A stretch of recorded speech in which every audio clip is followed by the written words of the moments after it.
Hello guys, this is Jared speaking. Welcome to LJPCBM React episode 4 and 6.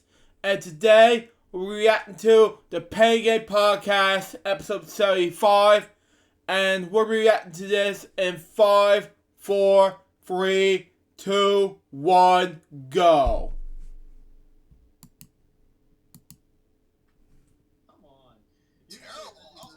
Farts, man. You really got. I just don't know why you like farting so much.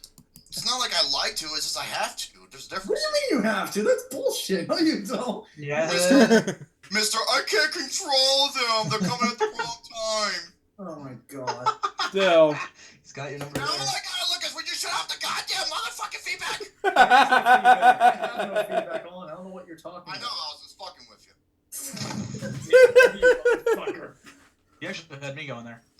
Man. Exactly. Well, I can't help it. I'm fucking farting, man. Dude, seriously, man. I don't know what is it from the foods I eat. I mean, I just It's gotta. probably from the food you eat, dude. Well, dude, you know what I had to do? I had to, like, spread one butt cheek out, and stretch the other butt cheek to make sure I don't shit myself, and stretch out the butthole, and just let it out, and then. Unbelievable, Rolling. Man. I hope you don't do that in front of your beauty.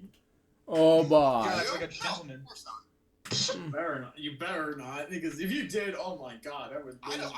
I would die laughing. My beauty made new fire like red wine, curves perfectly defined. Exactly. So Shane, what do you think about farting?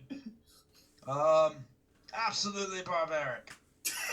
Man. Exactly. That is nothing you should do when you're having a succulent, delicious, exquisite meal. Exquisite meal that probably gets you the shits, probably like Indian food or like Yeah, Mexican I food. know about getting the poopies. Oh boy. Hey, Oh, just yeah, make sure you don't especially- eat all the time. Especially if I have a nasty big burrito, with steak, sour cream, cheese, and the whole 9 yards. Oh, I that's have definitely it, that's okay. definitely a category 4 into my toilet.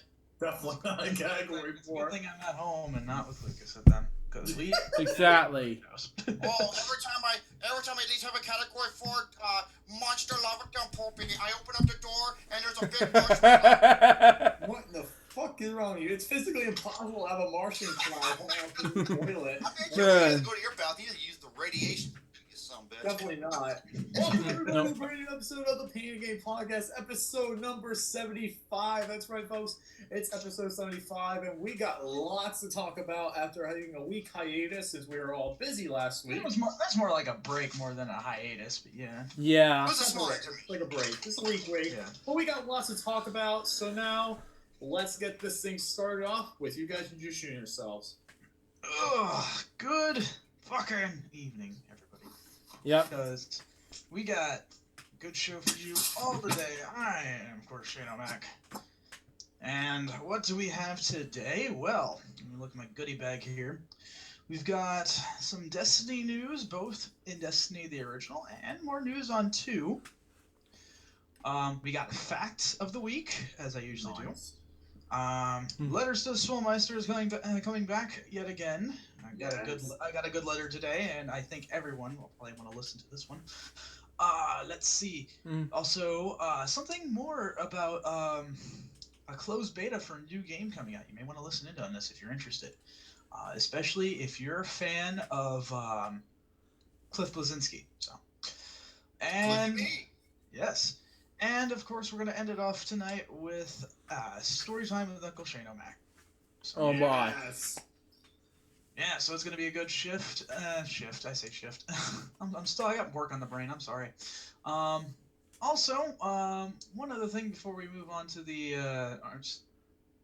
our next co-host. Gotta say, I want to let everyone know I know a lot about cars. I mean, if I look at any car's headlights, I can tell you exactly which way it's coming. Oh my. Oh, fuck you, that was funny. That was pretty nice. Oh my god. Did you More of a driverless car person. But anyway, that's just me. Continue on. did you now get it? Yeah, I just now got it. I'm sorry, my hair was up my butt.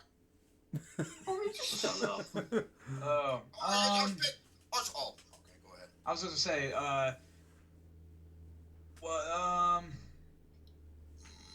what was it? Superman. Fucking A, I can't speak today. Gary, be quiet. Super Mario fan You need to Brett listen to my booth. asked me, what are my hopes for E3? I'll tell you that once we get through our introductions. I'll tell you that in a moment. As he's formerly known as the Fat Man, please continue. Please go on. Or troll. Yes. Being a Yes, my cock is fat. And speaking of cock, did you know that when a man busts a nut, it can go at approximately 28 miles per hour? Oh boy. That is some hard shit to dodge. You gotta pull some Matrix moves. In fact, actually, Sperm is actually the fastest. It's considered an animal. Actually, it's the fastest animal out there. It's faster than. I should know because it's hard for me to dodge when it hits my face. Rory, shut the fuck up. I've never gone to Oh boy. the craziest, wildest situations I never have. So. Hello, everybody. My name is Elsie Marshall. I went to Europe the other day, and they said that they had to weigh my bag in kilograms. I was like, wait a minute. No, I prefer miles per hour. That's stupid. That's physically impossible. That's not how you. It's pounds and kilograms, not miles per hour. You have to. Man. Ladies and gentlemen, welcome to Pain and Gain, episode 75. 75 episodes, somewhat of a milestone. Almost there, man. Almost there. Yes, Lucas, that's halfway to 100 from 50. So, like Shadow Knight, I got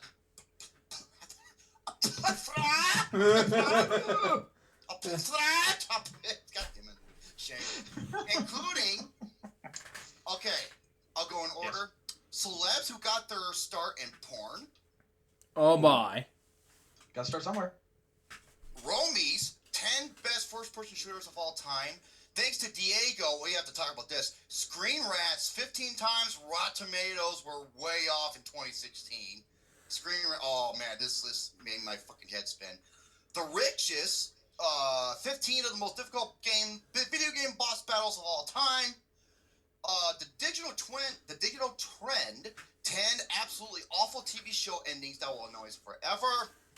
Gameologies, 3 most powerful video game characters. 15 celebs you wish were your girlfriend but will never happen. And of course, the return of film plots explained horribly. Nice. Oh, I can't wait to get my ass Wow. kicked again. And I gotta thank Super Mario Fan 3 on this one because he helped me out with a good amount of these. Oh, nice. Very nice. Mm-hmm. Very nice. And I got 2 movie reviews. One was and the other one was Bollocks. Jerome, we're gonna talk about that one together. I know which one it is. You know this movie is bad.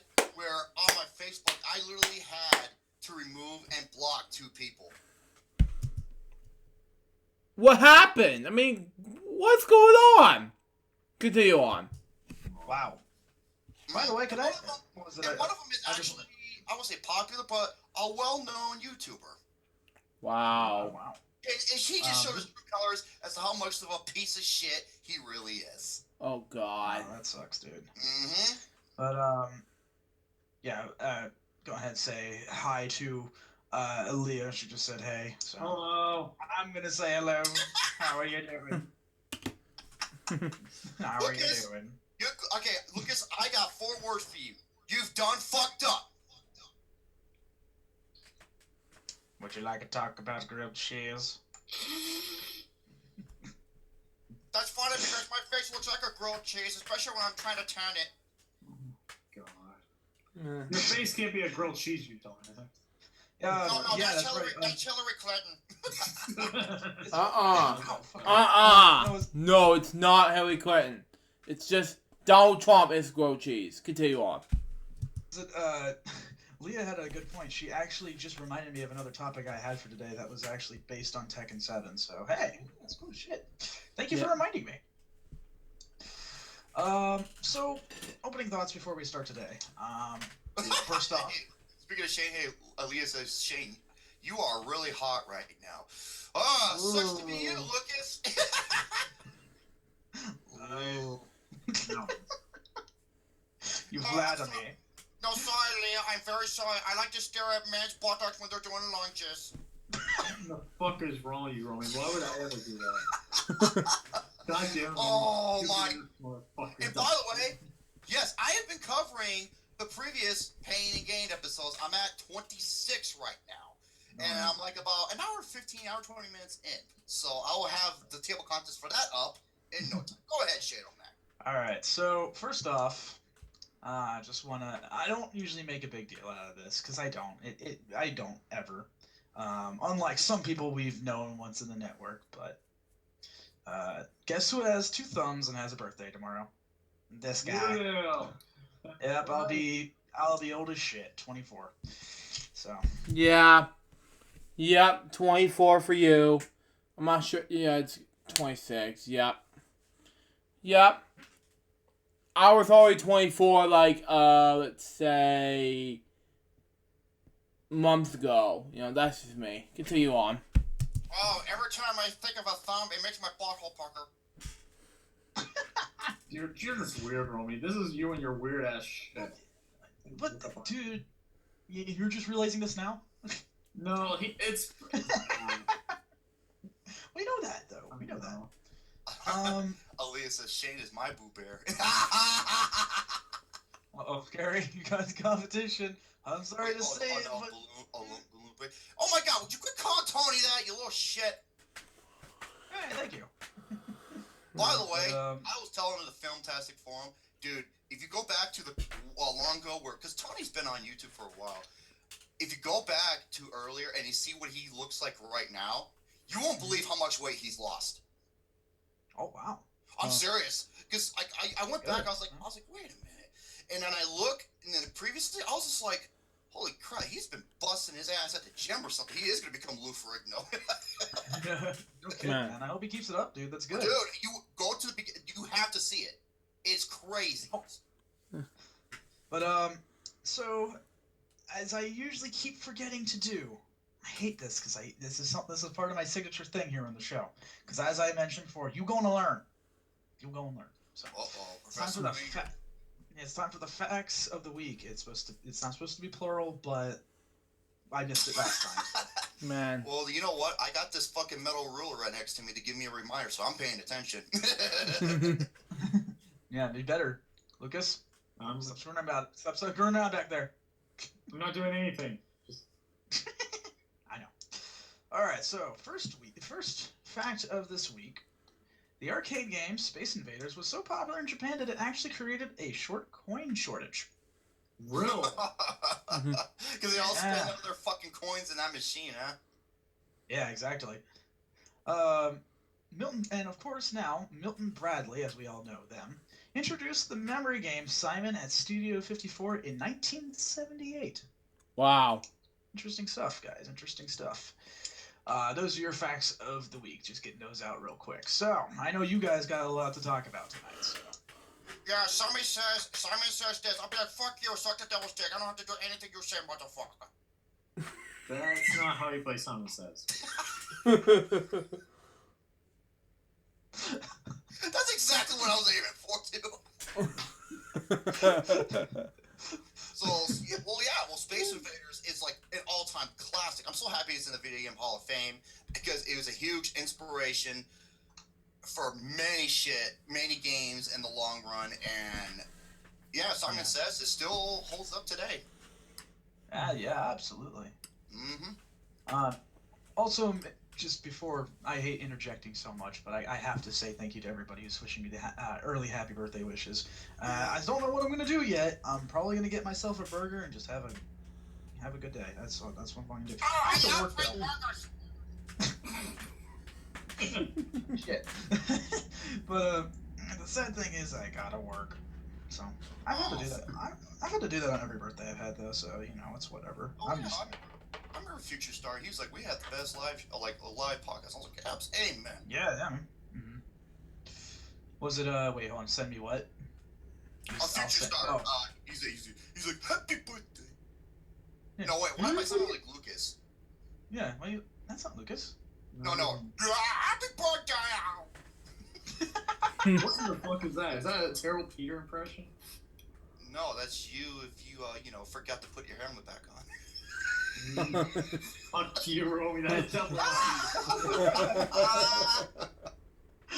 Well, he's not wrong. Oh my god. So, I am interested to hear what you guys have to say about nonsense. Oh, well, you heard Alright. my nonsense. I think we can start off with movie reviews. I got 2 of them. One of them was that guy. Yeah, I got 2 as well. Oh, My first one is Sleepless, the Jamie Foxx movie. I finally got a chance to see it. Other than Jamie Foxx, this movie fucking sucks. That movie. I told you. Oh, what did you think of Michelle Monaghan? Oh my god, she's the worst supporting actress of the entire year right now. We'll get to that in a little. Other than that one other person we'll get to. But really, there's not much to say with Sleepless. There really isn't much to say. It's a formulaic action movie with a very simple premise, a very simple story. But Jamie Foxx is still a badass. He was the only good thing they turned into as well. So. Well, Michelle Monaghan, she is the reason why most of the bad shit goes even fucking worse. It's because of her. And yeah, she's supposed to be a good cop. Fuck you, movie. which film is this now? Oh, Sleepless. Sleepless. Okay. Mm-hmm. Other than Jamie Foxx, there really was nothing to praise in this movie. It was just formulaic, cliche, the same old shit in action movies. So same formulaic action movie. Really nothing happening. The twist was, it was stupid. But yeah, overall, 1 out of 5, 2 out of 10 for me for Sleepless. Wow, that's pretty bad. Well, that's It's why not I as guess. bad as like Edge of 17 or Swiss Army Man or. Oh no, I gave Swiss Army the same rating. Fuck that movie. But anyway, Yeah, Rome, fuck that movie. it's time for us to review this movie. Folks, ladies and gentlemen, I'm going to say this right now. We have a Dirty Grandpa of 2017, and this is the worst movie of the year. I said this for the past since 2010. I was just like, okay, this is the worst film of the year, nothing's topping it, and I've been right every time. A movie that I call Fisted Anus, or as you know it as Fist Fight. I already knew it was going to be stupid. Oh my god. I'm like, okay. Where to start with this piece of shit movie? Yeah. Well, okay. If you want to, you can go to Mr. Garrison's Film Reviews, where Gary and I did near 100-minute rant going over everything of this movie. And I remember Jackson goddamn Fulcher, he did his longest review he's ever did. Wait, hold on, let me check.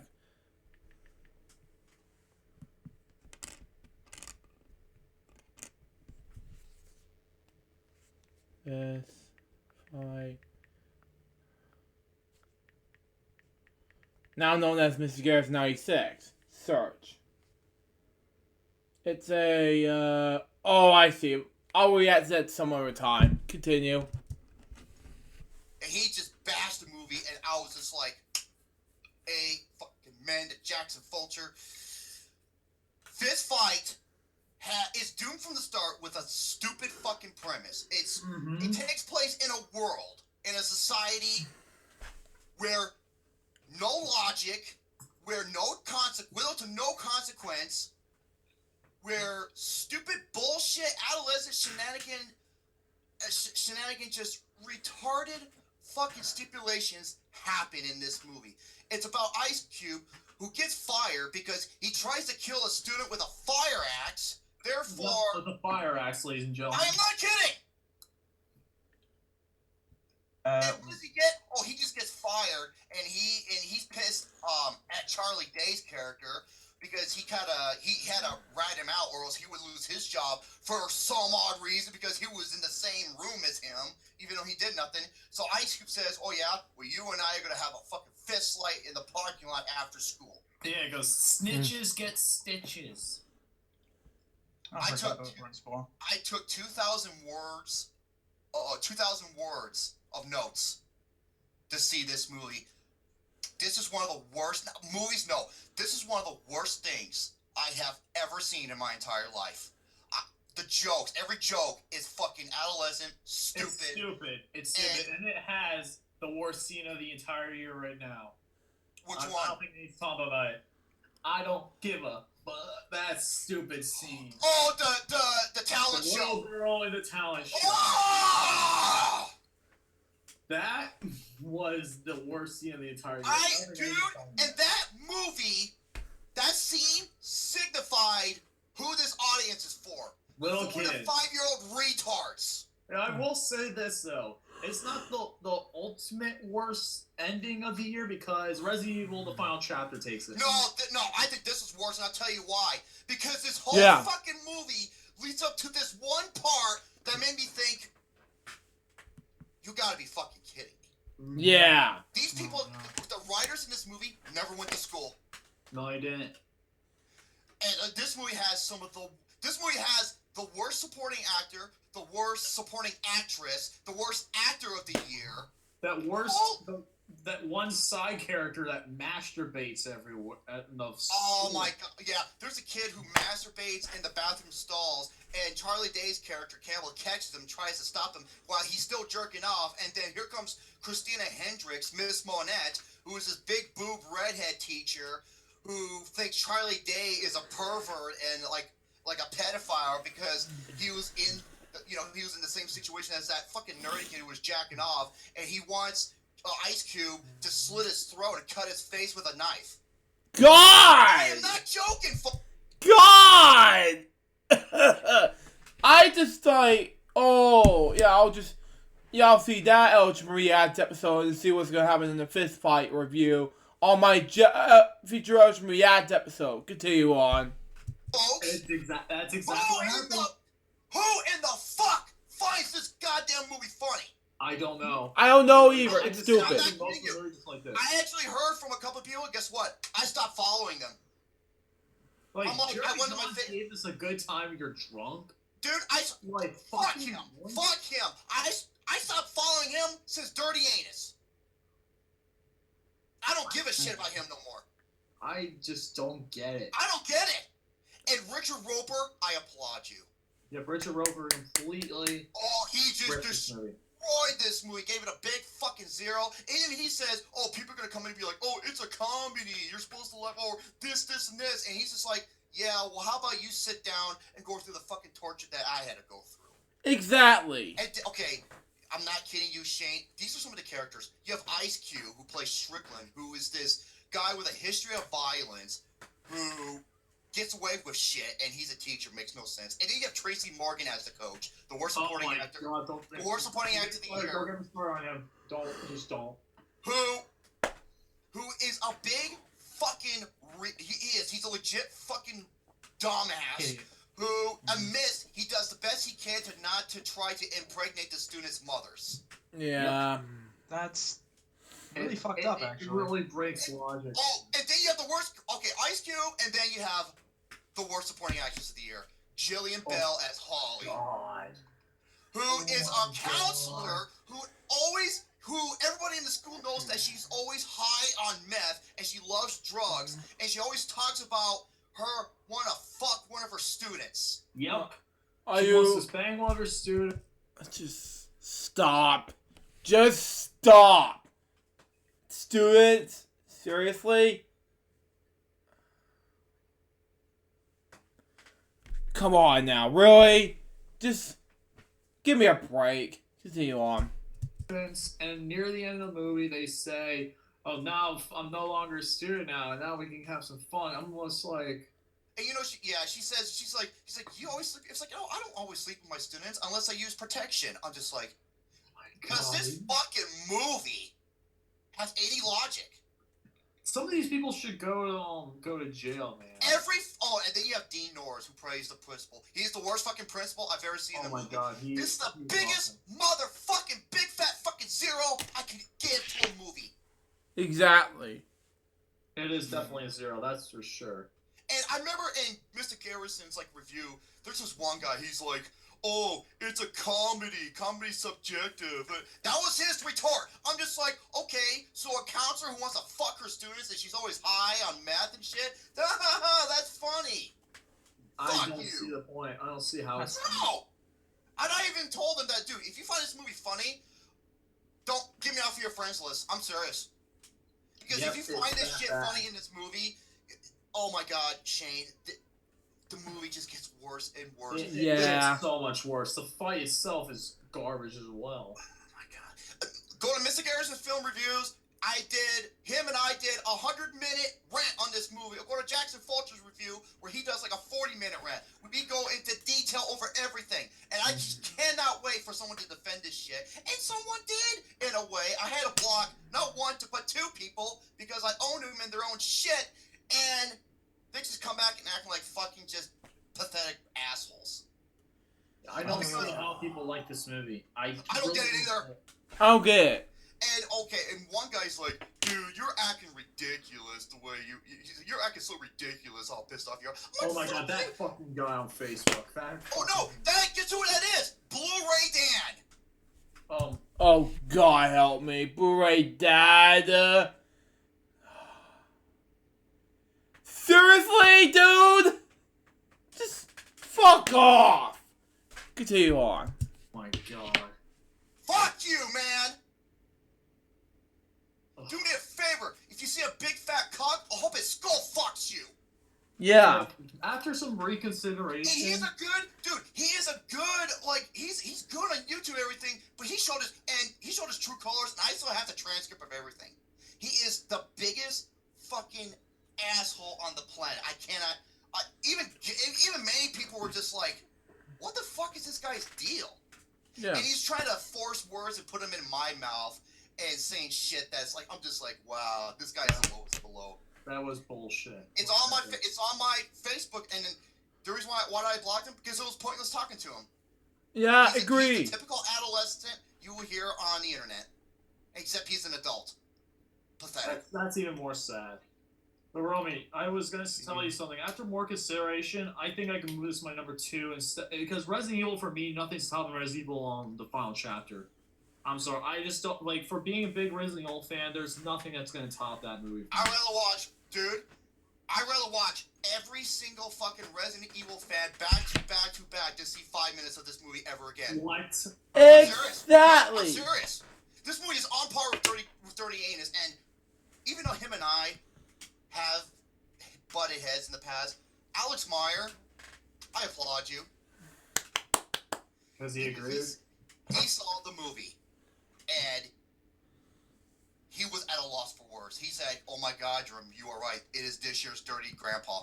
Yeah. He says he will never understand what people find funny about this bullshit. I won't get it either. This is the worst film of the year. Nothing's topping it. There you go. Spoiler alert. For me, Resident Evil, the final chapter is my worst. It's my top 3 right now are Resident Evil Final Chapter, you have First Fisted Anus, and you have 50 Shades Darker. I have 50 Shades Darker, or 50 Tons Shittier, as I like to call it, as my number 2. And then I have Resident Evil as my number 3. That and Triple X3. Oh, God. Yeah, I'm serious. If anybody finds this movie funny and you're on my friends list, get me off your friends list. Yeah. Because the shit that happens in this movie, it's fucking deplorable. And if you find that funny, I don't know what to tell you. You know what? You can't do a movie that centers around like school and make it funny. It was called 21 and 22 Jump Street. Exactly. Most comedies are fucking brilliant. This was not a comedy. This was deplorable, despicable bullshit. Exactly. Think about it. Jeez, man. I'm serious. Like, anybody who agreed to do this movie, I hope you don't have I hope you don't ever fucking make a movie ever again. You don't deserve it. You don't. Ice Cube, what the fuck? This is his worst performance. It is. It's starting to get progressively worse from what I'm telling. You know what I mean? Yeah, it got progressively worse throughout the entire movie, leading up to that I don't give a fuck about you scene. Oh, yeah, and then you have, and what this movie do, it goes so desperate to do a joke by ripping off other source materials. Like, you hear Ice Cube, he says, "Fuck the police," and they get arrested. I was like, oh, wow. You have to stoop so low to get a straight out of Compton, fucking, acknowledgement. And then they play the Rocky theme when Charlie Day's character That was fucking stupid. when he enters the fist fight from these mariachi band. Why is a mariachi band there? Mariachi band around the Because around today is senior prank day, whereas the last day of school, even though they're teaching us a bunch of shit that wouldn't make sense, and they're, like I said, this whole fucking movie. Yeah, why would they be teaching the last day of school either? And they were coaching football. Football doesn't happen in May or June, dude. It happens between September to November. I don't get it because... Okay, either May or June. Well, oh God. No, I mean, May is my mom's birth month, to be exact. I mean, really. And June was my birth month, to be exact. I mean, seriously. Why? Football? On a fucking summer? Give me a break. Continue on. I could see why, maybe for practice for the summer, but I mean for the for get ready for some for 2 days, but there's really no point. Yeah. And and then when Ice Cube knocks him out, spoiler, he goes, "You got knocked the fuck out." I was like, "Fuck this movie, fuck this movie." It had to stoop so low to borrow from one of my favorite comedies of all time, Friday, which is fucking hysterical. Wasn't he in Friday? Yes, he wrote the movie. So what the gives? I don't get it. I don't get it either. I'm serious. If you support this movie, I'm not talking to you. I'm done. All right, move on. Fuck this movie. I hope it burns in hell. Yes. Exactly. Man, take a look at the numbers. And I know it's gonna make money because the budget for this fucking movie costs I think little to nothing. I will look this up because if this movie makes its budget back, makes a profit, I will be very upset. Okay, the budget was $20 million. The gross is $28 million. By the way, this movie is 85 minutes long. Yep. Not including the credits and all that. It took me a little over 3 hours to fucking finish. I had to scroll just through a little. I saw it late at night, and I just tried to get. Oh my god! Like I said, this is on par with Dirty. This is on par with Dirty Grandpa. It was that fucking. It was so bad to where my body was in pain. Like literally, I was feeling ill to where I had to take 2 or 3 Excedrin migraine, those powerful pills, just to get over this mountain. Yeah. And yet you got asshole fuckface douchebag cocksuckers like Blu-ray Dan telling me on my channel, "Oh, you need to calm down. You're acting ridiculous." Like, fuck you. You don't know who I am. Exactly. Phil, when I had to go through this miserable pile of shit. And you know what? There's many other people in my film forum that fucking hated this movie as much as I did. Oh, I'm not going after them. You're just gonna go straight towards me because I'm Blu-ray Dan. Fuck that motherfucker, dude. That's bullshit. Exactly. Cock fucking sucker. Oh God. Yeah, he's a cocksucker. He really is. Here he If you is. don't believe me, just go onto my timeline, or you can ask me on Facebook, and I'll send you the whole transcript. That's a damn shame. Yeah, it was. Yeah. Oh, so I'm done talking about this movie. Yeah, you are done.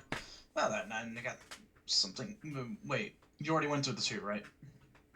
What? The other movie. I'm just gonna go really quick. It's the Great Wall. Nothing special, except for that one chick that is Gary's future wife. That's true, right? And from the moment I saw her, I was like, okay. It was somewhat of a guilty pleasure at first because the Great Wall had this huge battle sequence. It was fucking just CG up the ass. But I could not help but watch and enjoy this shit. And also, it's pretty cool how they show the Great Wall of China. How it incorporates how it actually worked when it comes to battle sequences. It shows all the mechanics inside and whatnot. I was like, okay. Other than that, this movie's fucking dull. It's boring. It's bland. 2 out of 5. Not bad. Yeah, 2 out of 5. Okay. It's not good by any stretch of the imagination, but it's not. Well, it's not good at all, but I don't think it's the worst thing. Yeah, it's pretty. It's a little. I would say that's probably less than mediocre. Mhm. And Gary's like, Jin Tain, I think that's how I pronounce her name. She Yeah. will be my wife. Oh, As soon God. as I Fortunately, saw Gary, her, not for you because you'll be forever alone. oh, be quiet, Lucas. I'm sorry. I'm Who's sorry. fucking talking? Huh? No, that's not true. I got Kirby to pleasure my needs. Kirby is right over here. I know he's right there. Look at him looking at it. He's giving that look like, you see that asshole? You better put good another one. I'll like nice and tight, bitch. Damn it! I just dropped Rob. Yeah, oh, see, you dropped him. See, you know what's gonna happen? Yeah, I got Rob. Yeah. But Oh, I have now you're gonna get double penetrated. One through your ass, one through your pee hole. Nah, no, that's just You're disgusting. gonna get some sounding action. Oh god. Oh god, no. Go to porn and look up sounding. Yeah, no thank you. For everyone out there, please don't. No. Or Blue Waffle. Oh, it's pleasure in both sides. Makes you want to bust a nut like hentai, filling up buckets. Definitely not. It's coming at you 28 miles an hour. Hey, it's gonna be hard to dodge. Ah, did you see? Look at his face. No, I didn't. He's like, no. No, I'm good. Yeah. Shane, you want to talk? I need a break. Yeah, you do. I think you're gonna shit yourself again if you friggin'. Alright, well, let's go ahead and make Aaliyah happy here. Let's talk Tekken. So, Lucas, take notes. Ooh. So, Tekken 7's coming out really soon. We're all, I know myself and a few others, including Aaliyah and Alexander the Great, very excited for Tekken 7. Well, Wow. everybody's favorite cheapo has finally come back, and that's Eddie Guerrero. You remember him? You remember Eddie? The guy, the breakdancing guy, the capoeira? No? Nothing? Wait, what? Hold on, sorry, I was reading something. Sorry, Pimp, I had it looking at something. Never mind. So, Sorry, Eddie Guerrero. again. I'm saying Eddie Guerrero from the one original character from Tekken is coming back in Tekken 7. Yes, and the reason why I say everyone's favorite cheapo is because a lot of people back in the day who used him loved to piss everybody off because he had attacks that make things very, very difficult. And he's actually looking pretty awesome in this new one. So hey, Yep. Good stuff. That's awesome. I forgot exactly when Tekken was coming out again. I think it's got a new thing called Blood Vengeance now. I'm sure I gotta take a look at it. It is going to be available March 18th. Wow, that's a lot closer than I had originally thought. Wow. Wow, that's a lot closer than I originally thought. Okay. Oh. What are you doing? What? Yeah, what? I was wondering what the fuck he was doing. But yeah, what was talking about earlier, Romy? Eddie Guerrero from Tekken. He's coming back in the 7th game. Eddie Guerrero. Mm-hmm. You know, the guy who does the breakdancing moves, the capoeira. Okay. Because when you mention Eddie Guerrero, I'm thinking of the wrestler. Man. Yeah, I know. They sound they're very, very similar, but as far as names are concerned, yeah, no, I just found out that Tekken 7's coming out on March 18th. So I'm Right. just like, holy Okay, shit. that I did know. That's really interesting. Yeah. Mm-hmm. So let's see. What other things do I have? Oh yes, about a new game that's coming out that's been briefly talked about beforehand, but not much has been said. This is a game called Lawbreakers. Oh my. And it's the new game that, well, as we all know, Cliff Bleszinski left. I can't believe I forgot the name of the studio that he was in. Oh, for Gears of War. Gears. Oh fuck, I forgot what it was too. Yeah, see, what happened? What happened? We knew this. Man. Hold on a minute. Gears of War developer. It's like Epic Games. That's what it was. Yeah. God damn it, you beat me to it. Yep, Epic Game.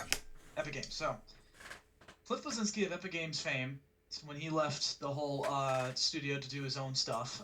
In fact, even messing around with Capcom, saying, "Hey, let's fix Resident Evil. I'll even bring pizza."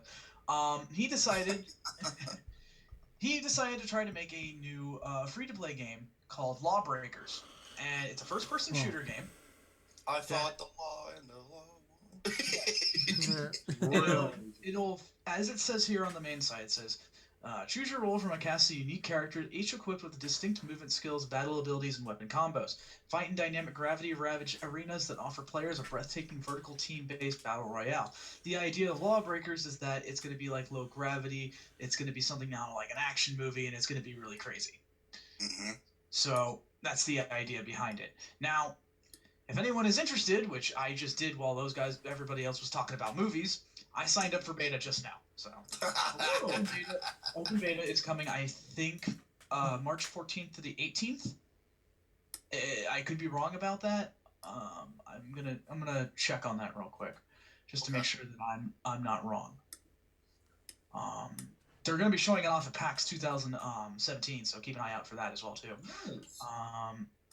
Okay, March 16th to the 19th. That's what the beta will run. You can sign up on the game's website, which will be lawbreakers.com. Make sure if you're interested in that, go ahead. Also, should they announce 2 new stages? It comes out June 2nd for us. Oh, for Tekken? I didn't know that. Yeah. But I hope the stages have good music, because that's one of the few things that's been a win for me for Tekken wise was the soundtrack. But anyways, so yeah, if you're interested in Lawbreakers, it's a very interesting looking, and it's actually a very pretty looking game too. It's filled with gravity, defying carnage, guns, explosions, all this good shit. So good stuff. You want to check it out. Let's see, what else do we got? Oh yeah, about Destiny. So as we all know, Destiny 2 is coming out this year, according to what Bungie has been saying. Wow. And what they said recently was very interesting. And honestly, I'm okay with it. Destiny 2 will allow you to transfer your character from the first game, but it won't be able to transfer skills or loot. Now, you're probably thinking, that kind of sucks, doesn't it? You know, all that stuff you got beforehand. Here's the reason why I think it's okay, though. I think they're trying to build the game from the ground up again. Because remember, when the game first came out, they had the budget, a huge fucking budget for this game. They did. I do remember that they had a huge budget, like. Oh my god, it was. I think actually it was record breaking. I believe it was the highest budget for a video game out there. I think. Don't hold me to that. I'm going to look into that later. But regardless, Bungie was using Call of Duty's money, and they had a lot going for them. Wow. Unfortunately, it fell short. It was a great game, and honestly, it felt like the game was actually complete when the expansions came out. So it was a bit of a shame. You know what I mean? Expansions are supposed to make it feel like it's, improving upon, not completing. Yeah. Metallica Manic says, This is the reason I masturbate. This is the edge of glory. Shit. Now the thing is, this is the reason why I like I said before, it will allow you to transfer your character, which is cool. But you won't have your loot or your skills, because I think they're working for the game from the ground up. They're trying to promise to their best ability to actually make a game that they had promised beforehand. So that's why I think that's okay in my book. I feel like it's almost getting a fresh start in a sense. Yep. And I'm okay with that. I'm way okay with that. Still. As long as they make the game just as fun as it was before, with a lot more to offer, sign me up. I'm good. Still. The other thing they have for Destiny is that its last live event is coming on very soon. Let's see what we have here. Sorry, I gotta check on my phone. There's a couple of things I saved from when I was having some slow time at work. Yeah, see, even at work, I'm trying to get the show running. But he's multitasking. Well, he has to. I mean, he got used to when he's attending all his hosts. That's right. He's got so many hosts. It's crazy. Mm-hmm. And he doesn't. Oh, what's up, buddy? Oh, wait. Leo's saying it's not right. Tekken 7's coming out June 2nd in the U.S. and Japan. Wait, what? Then why is it saying March 18th? Wait, Tekken 7? It's supposed to be coming out June 2nd. Okay. Okay. I guess I fucked up then. I fucked up. I'm sorry. But I'll get to that in a bit. But let's see. Okay, this is the initial release date according to this says March 18th. However, January. Okay. Tekken 7 console release date. This is according from GameSpot. You know, they used to be great until they fucked over Jeff Gerstmann. Yeah. Mhm. Yeah, exactly. Okay. Now this says Namco announced today God damn it. A delay to the upcoming console release of its side-stepping 3D fighting game, Tekken 7. Originally slated for release date early, Bandai Namco revealed today the new date is June 2nd, 2017. Okay. All right. I fucked up. I'm sorry. Well, not really, because it's on Google and a couple other things that says March. Okay, the 2 stages from Tekken 7 are the 1 stage from Tekken 6 and the original stage from Tekken 4. Wow. And Tag Tournament 2. Wow. Sweet. All right. Oh yeah, that's right. Well, here's the thing. I also want to say I done fucked up again. I tried to check my phone and I accidentally got rid of the article on the thing for Destiny. It's apparently there was. In short, basically it was a live event that they were going to do for the game. It's the last event for the game, and it's supposed to be going out with a bang. So, now the thing is, let me touch upon this here with Gary. Yeah, Gary and I are planning to do a video very soon. Actually, it's gonna be a video involving 2 things. This is what I like to call it, as I presented to him, as the unfair challenge. Oh. Now, we don't know when it will happen. Whenever he gets a PS4, that's when we can start. So I'm excited. I'm very excited. Yeah. Yeah. So other than that, yeah, we still gotta do that. Go ahead. But yeah, there wasn't much else going on within the realm of gaming so far. Okay. Well, you know me, Shannon. Like, I got a bunch of gaming topics, and I know you love to dig in. And I know Lucas got some. Oh, I got topics. You know, it's mostly bodybuilding and mental. Romy, shut up. That's not my topic. God damn it. Before we get into the gaming I stuff, actually have something. I've been wanting to talk about, and oh my god, Jerome, prepare to lose your fucking mind over this. Lucas, let Shane talk. You miserable I was gonna say, go on ahead, Lucas. I know exactly where you're gonna run onto with that one. I'll be back momentarily. All right. Thank you. Oh, Go on ahead. Romy, this is going to be a list that's gonna make you scream. That's all I gotta say right now. Right now, I'm going to share you guys probably a list that made me almost break my phone for how much bullshit there is in this article and how illogical it is. Oh, I think I know what you're talking about. This is, in this article from Thrillist.com, it is 7 worst picture Razzie contenders are actually good. Man. What? Yep, this is... Well, okay, you know what? Okay, John Fitzgerald and Matt Patches. Speaking of Razzies, they can go fucking suck a big... We'll talk about the Razzies in a little bit, but... Yeah, those cocksuckers. Alright, so... I want to hear this shit. Starting off with the first one, which I can kind of agree with it a little bit, but at some extent, Friday the 13th. What, the original? I think the 1980 like it says May 9th. Sorry, I think that movie is fucking garbage. Really? Yep, it's stupid. Yeah, I can see people like, oh, it's just a campy, goofy, dumb, fun time. I'm just like, no, I saw it was fucking dumb. I watched Nightmare on Elm Street, which was awesome. Thank you very much. Nightmare on Elm Street was amazing. Next up, Rambo: First Blood Part 2. That won the worst film of the year. Which one, Rambo? Yes, it did. Worst picture winner. I don't What do you think about it? Really? The absolute worst film of the year? No. Moving on. No, I don't think it is either. Yeah, Next up, The Blair Witch Project. Worst picture. Fuck you! That movie sucks a big fat fucking elephant nutsack. Jerome, the next one, I almost lost my phone. This is where I broke my phone. These people actually think this movie is good. What? Freddy got fingered. Yep, they actually said Freddy got fingered was good. It was the worst picture.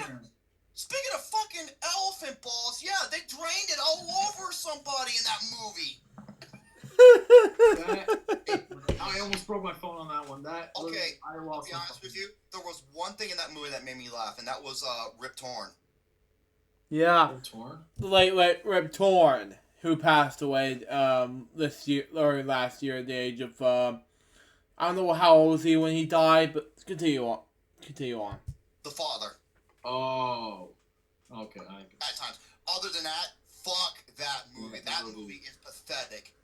Jerome, it's only gonna get worse from here. Jesus. Freddy got fingered. You fucking. And I remember, what's his name? Tom Green?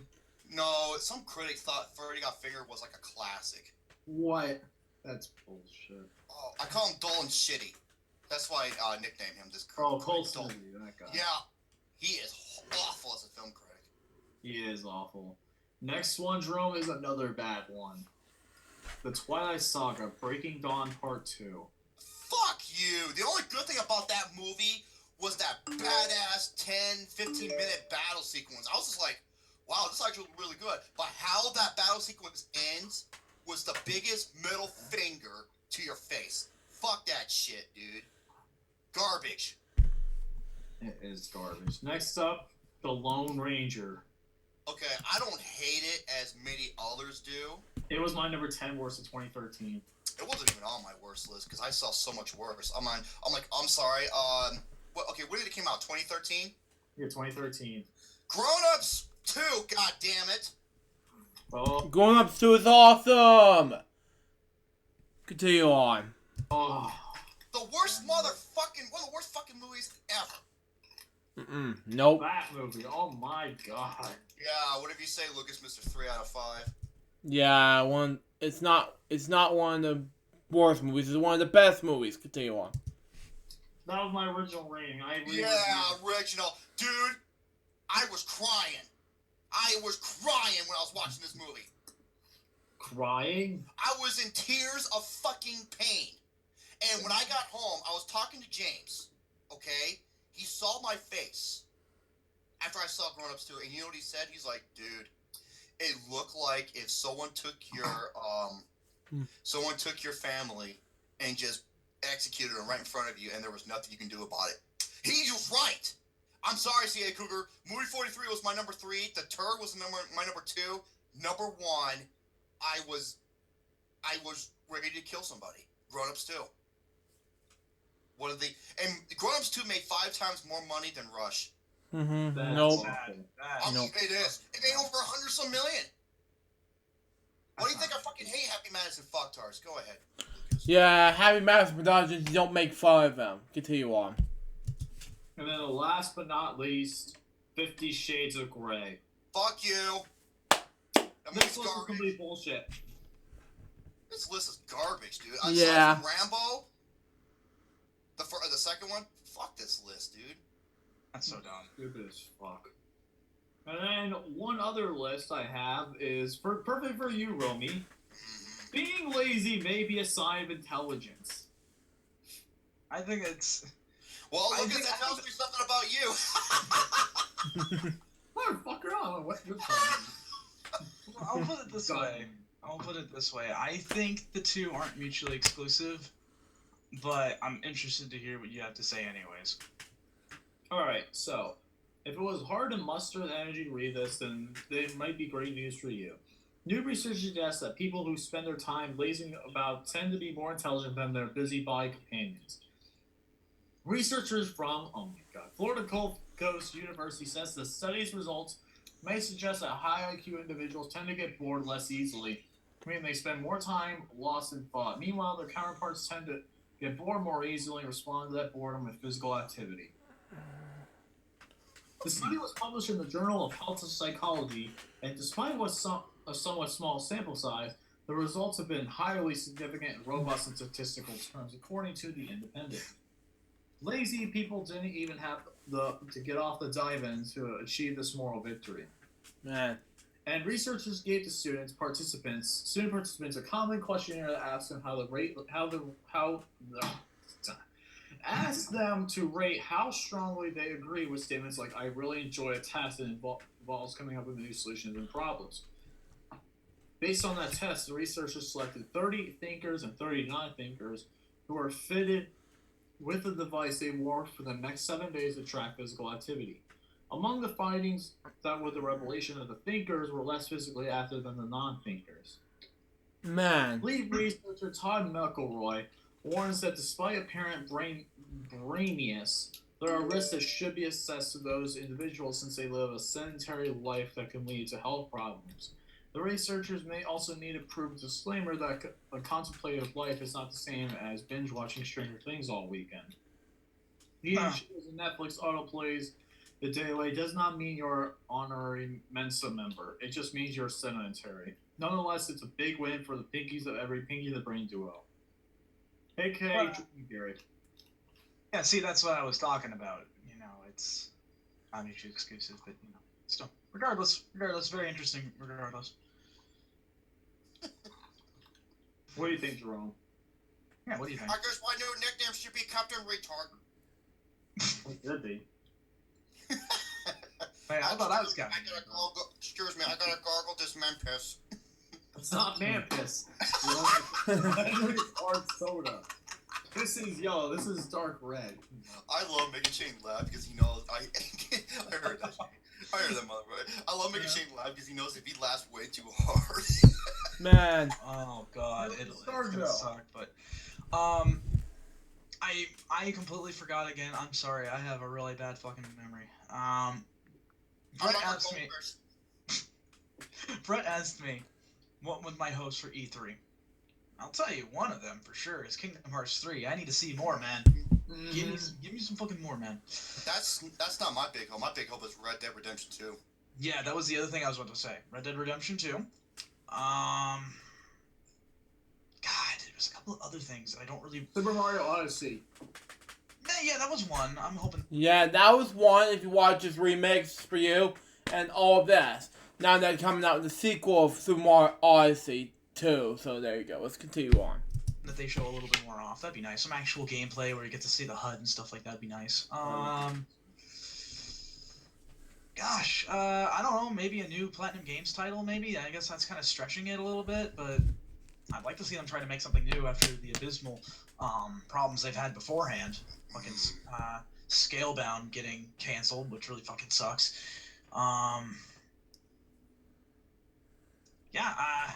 That's really mostly it. Red Dead Redemption 2 and Kingdom Hearts 3 mostly. That's the thing I'm looking for. Each. Nice. Wow. Yeah. So what is next? Next topic on the list. I'm gonna be actually Shane. I think we should talk about a topic because it revolves around the one thing that makes us both twist our nipples, and that is Samurai Jack premiering this Saturday night. Oh, I can't wait. I cannot wait. It looks. When I saw the trailer, I was like, "Holy shit!" Yeah, it looks like Jenny Tarantasi's going all out, and I'm talking about Absolutely. in a mature level too. Because before it wasn't like this violent or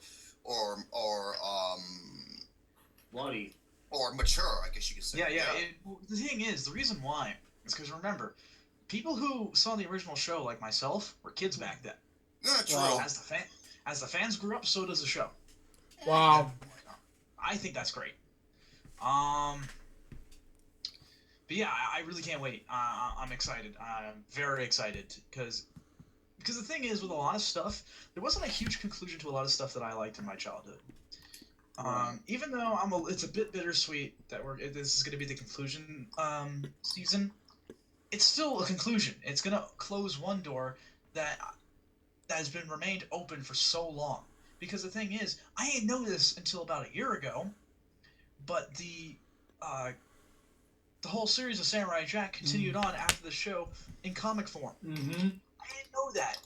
And I'm sitting here like you told me about it.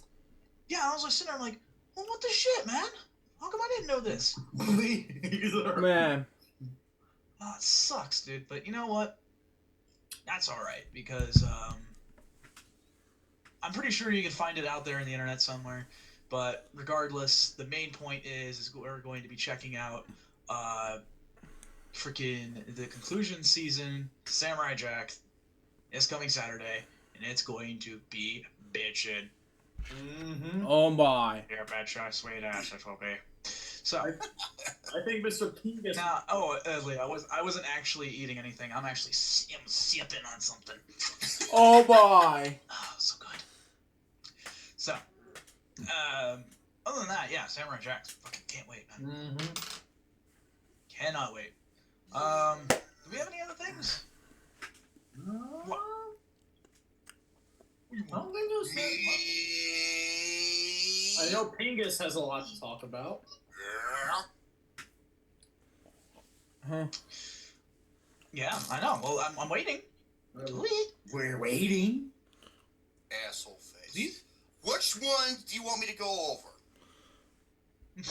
Excuse me. Well, you said some gaming topics, so let's Okay.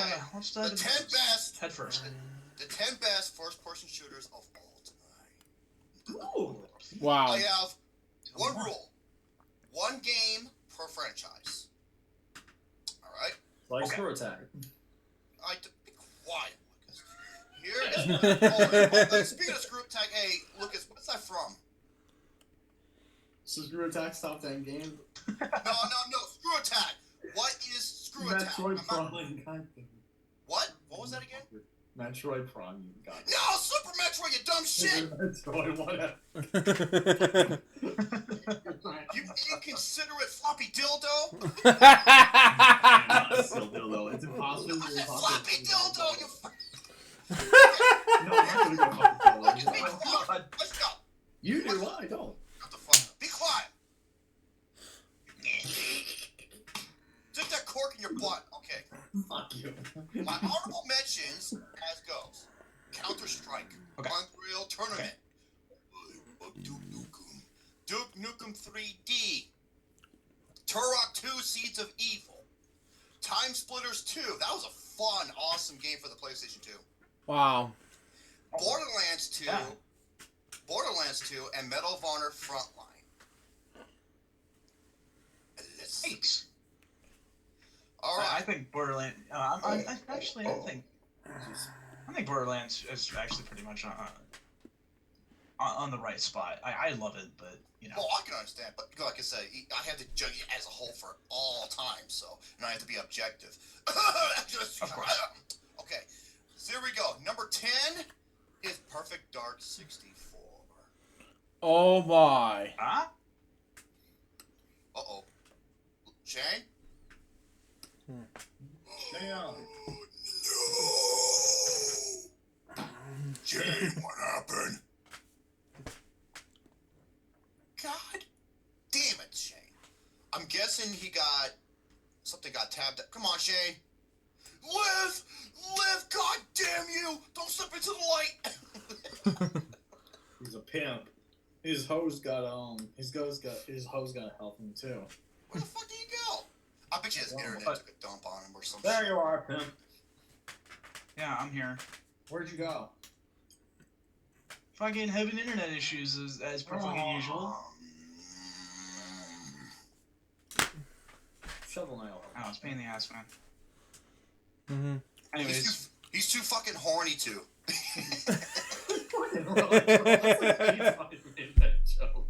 Is this list first person? Yes, first person shooters. Okay. Number 10, Perfect Dark 64. Awesome game for the 64. You have the far sight weapon. We can shoot through walls. It's like a sniper railgun. Just an awesome game. Wow. It's better if you yeah, use absolutely. there's the expansion pack. There's this other thing you can use where it adds more memory or more RAM and it plays better. Okay, number 9, Left 4 Dead 2. Oh boy. all right, I'm done with that. Oh yeah,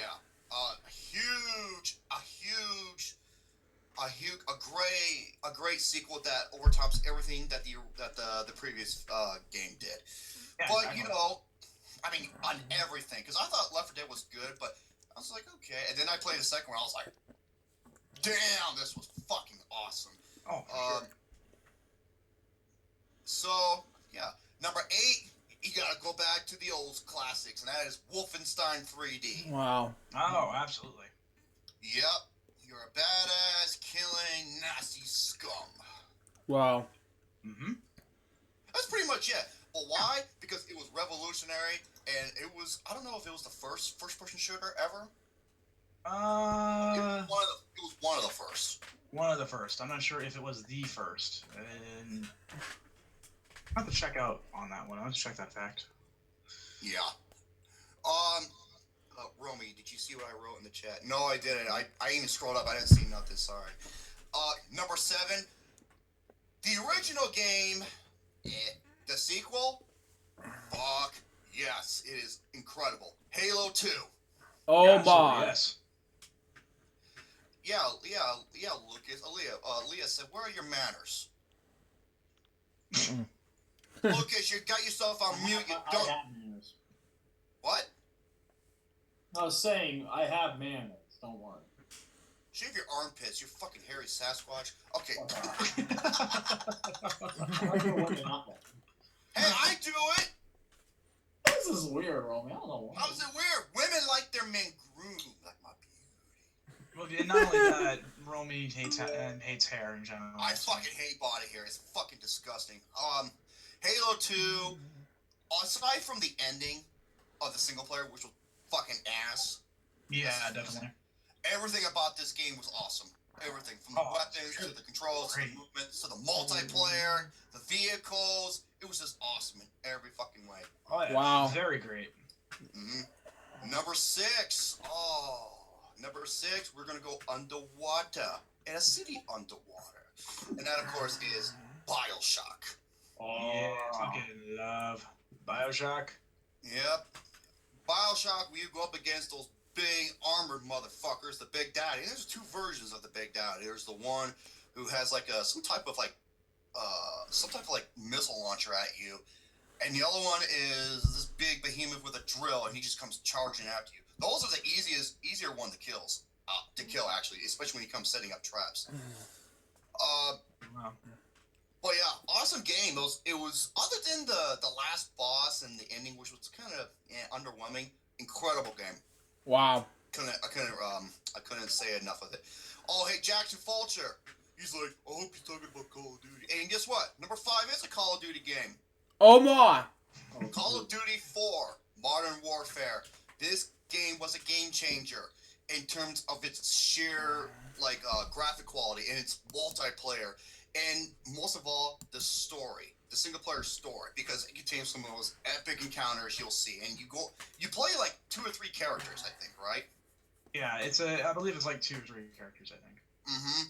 And it was way ahead of its time, and from that day forward, all they did was rinse and repeat. Wow. Oh, yeah, Jackson Fulcher, he's like, wait, oh, come on, I want Black Ops. Fuck Black Ops, dude. Wait, Call of Duty, all aboard the bro train. Get the fuck out of here. Man. Remember that one game that took place during Vietnam? It's called Black Cox, more like it, because it sucks. I know it's psychological. Modern Warfare is better as a game. And what does Black Ops do? It just copied Modern Warfare. That's what every fucking game does. No, Black Cox, Gary. You know, something like you shove up your ass in your mouth. All right. Gary does like Black Ops. Thanks for noticing. How about Number Black Ops? 4. Number 4. Even though I believe this was the first 3D shooter ever, and that is Quake. Oh my. Okay, yeah, it was the first one. Yeah. Quake, held by John Romero and the people at id Software. Another game that was revolutionary, not in terms of its overall presentation, but a good amount of weapons as well. It's just, Resident Evil Vendetta trailer this weekend. Review it. Oh, okay. Oh, no problem. Thank you, Lee. Yeah, Quake is awesome. It's timeless. And Quake 2 has, I remember Quake 2 has like one of the best fucking gaming soundtracks ever. Man. Oh, yeah. Oh, love the chat in that. The chat, goddammit. Love the music You know in what that I'm game. doing. Yeah. Okay, number 3. Bang. Gold egg. Going on. speaking of Goldie, I remember Aaliyah requested you to show Goldie. I will get Goldie in a second whenever she... And not your golden dildo.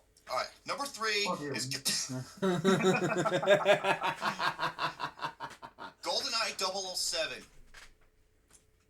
This game was ahead of its time because of its 4-player multiplayer. That's what made this game stand out among the rest, is because of the multiplayer. Single player is so much fun, but the multiplayer, it's ahead of its time. And let's just say this: I don't think nothing. And don't let anyone choose. What's the name of the guy who throws the hat? Odd job. That motherfucker's cheap in that game, dude. Oh my. He is a cheap piece of shit. Oh my god. And of course you have the golden gun. My favorite gun in the game. Now, my number 2 and my number 1, these were a deadlock. I think you already know where I'm going with this. Number 2 is Half-Life 2. None. Half-Life 2 was this generation's Doom. It helped launch Valve to where they used the funds to create Steam. Man. Yeah, that's true. I gotta think. Not only that, I'm not a huge fan of Half-Life, but I gotta give it that, man. well, the first Half-Life was fun. Half-Life 2 was on a whole different level. It contains the greatest weapon of all time, the gravity gun. The physics and the graphics and the graphic engine it used was so far ahead of its time. Like, it was unparalleled. Wow. Yeah, exactly. You know, and it was a story that was just like presented in a world that you could just explore over and over and over. It's just unbelievable. And number 1, come on, who the fuck are you trying to bullshit? Of course. Of course, it's Doom, or as Gary likes it, it's called Anal Doom. Well, speaking of, where is Goldie? I don't know. So yeah, that's my top 10. Yeah, you already know what I have to say about Doom. Yeah, it's a game where even this game came out almost 25 years ago, and they're still making modifications, map packs, and other types of add-ons, and all types of goodies. Yeah, lots of stuff. 25 years after. Still highly fun to this day. So those are the 10 best first-person shooters. Now, I do have... Okay, this is going to be difficult. You got the most difficult video game bosses. The 15 times Rotten Tomatoes were way off in 2016. I read this. I was pissed. Oh My. I'm actually interested to hear more about the I boss. actually want to hear that too. Okay. TheRiches.com, 15 of the most difficult video game bosses to beat. Number 15, Awaken Alma from Ninja God in Black. Oh god. Oh god. yeah, I can understand that. Number 14, I think Shane could attest to this. The Ruby Weapon in Final Fantasy VII. Fuck Oh that my. shit. Oh no, that shit's fucking ridiculous, man. No, it's not even ridiculous. It's fucking redonkulous. That shit is so bad. This was goddamn ridiculous. It is. Man. Alright, next one. Number 13, how in the fuck is this not number 1? Shane, you already know what I'm going to say. The Dragon Slayer, Ornstein, and Executioner Smo from Dark Souls. Yeah. Oh. I'm That telling should you be right number now, 1. there was so many salty tears had that day, but I've beaten the bosses. Actually about three or four times now, I think. Mhm. It's not easy, and I'm not gonna do it again. I'm done. Okay, number 12. Okay, the reason why this boss is hard is because of the hallway from hell. Wow. Oh shit. It's the Grim Reaper from Castlevania 1 on NES. However, if you have the Holy Water, Oh, holy you water can makes kill it the easy. Grim Reaper easily. Oh yeah, it's easy pickings. You just I can- stun lock I him. can attest- It's the hallway from hell towards him that is difficult. Oh yeah, the hallway from hell is the thing that'll get you, not him himself. I mean, he is a pretty Yep. difficult boss fight if you don't have the holy water, but I can attest that I even have the game. Fucking damn near impossible. Oh yeah, if I I've even shown the gameplay too. Like it's Yep. on my channel. I've faced off against it, and yeah, it is tough. But if you have holy water, man, easy shit. Number 11.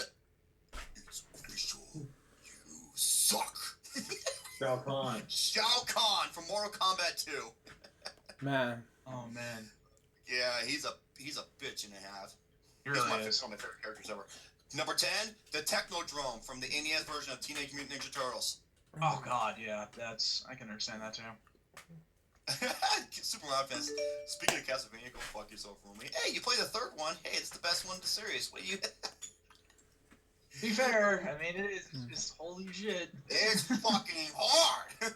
Oh man. It is And the best thing is, I fucking played it for Brett from start to finish and completed it with like no trouble, and he was just like, it was funny as fuck. Number 9, the Emerald Weapon in Final Fantasy VII. Fuck that shit even more. Which one's worse, the Ruby or the Emerald? If I remember correctly, the Emerald weapon is like the Ruby weapon has you have more margin for error, but the Emerald, I believe, is what it was. You have to follow it in such a specific pattern that it's actually nauseating. It's like Oh Jesus! you're just like, oh god, if you make one wrong move, that's it. Just fight it. Try it again.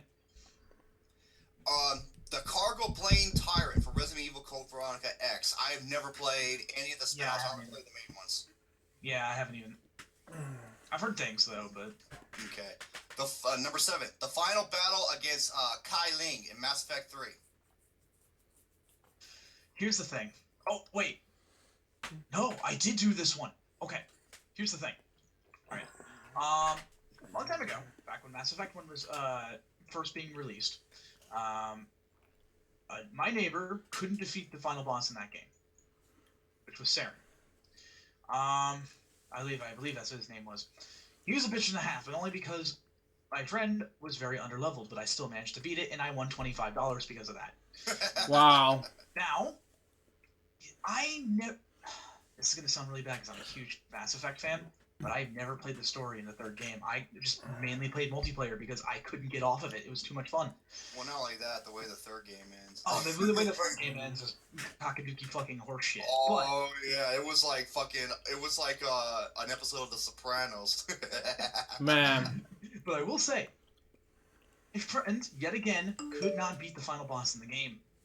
And guess who he called in order to take care of it? Me. And I can attest now, yes, that shit was ridiculous. It's bananas. B-A-N-A-N-A-S. Alright, so, next one. Yeah, Gwish, fine, I got a banana for you to peel on. Hey, bananas are delicious. Get the fuck out. Oh. No more. No more. Bananas are delicious. No more. Bananas are delicious. No, I said no. Jay. I said no. No, come on. What? We both agree. We're the majority here. We're the majority in this argument. Bananas are You don't delicious. even like peanut butter either. No, I don't. Yeah, I agree with Shane. I'm allergic to peanuts. Ugh. Continue on. How do you not like peanut butter? Easily, I don't like it. What? Fuck. I agree with Shane. Yes. I agree with peanut butter. Yuck. It's terrible. Vice. Continue on. Fuck. Okay. Jay, we got the drum. Me and Drum got the majority though. Be quiet. Why?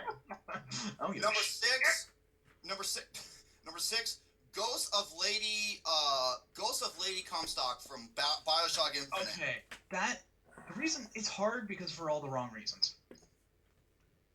Pain in the ass, real pain in the ass, because a lot of it is trying to play fucking peekaboo while also trying to hit something that isn't even solid.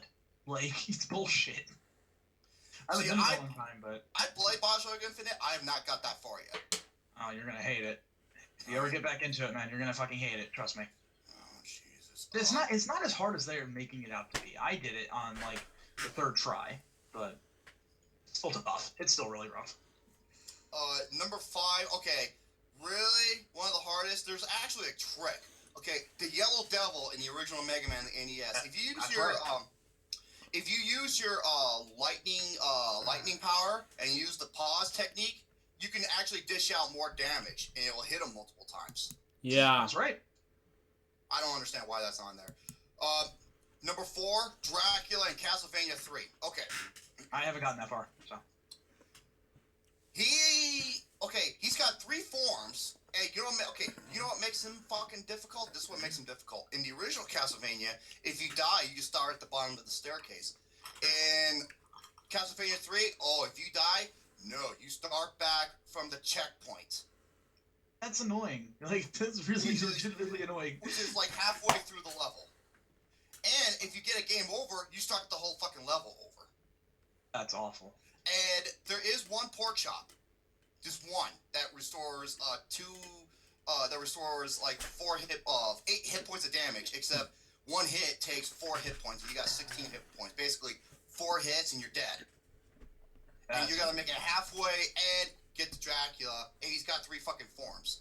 If you have the axe, and you hit the candles with the axe, keep going up and down the staircase and hit the axes hit the candles with the axes and get the double shot, and just stuck up on thing, you're good to go. Yep. I don't remember that then. He's not too hard. Okay, number 3, Sephiroth from Kingdom Hearts 2. Okay. Let me explain something here, and I told this about me as well, too. Here's the thing.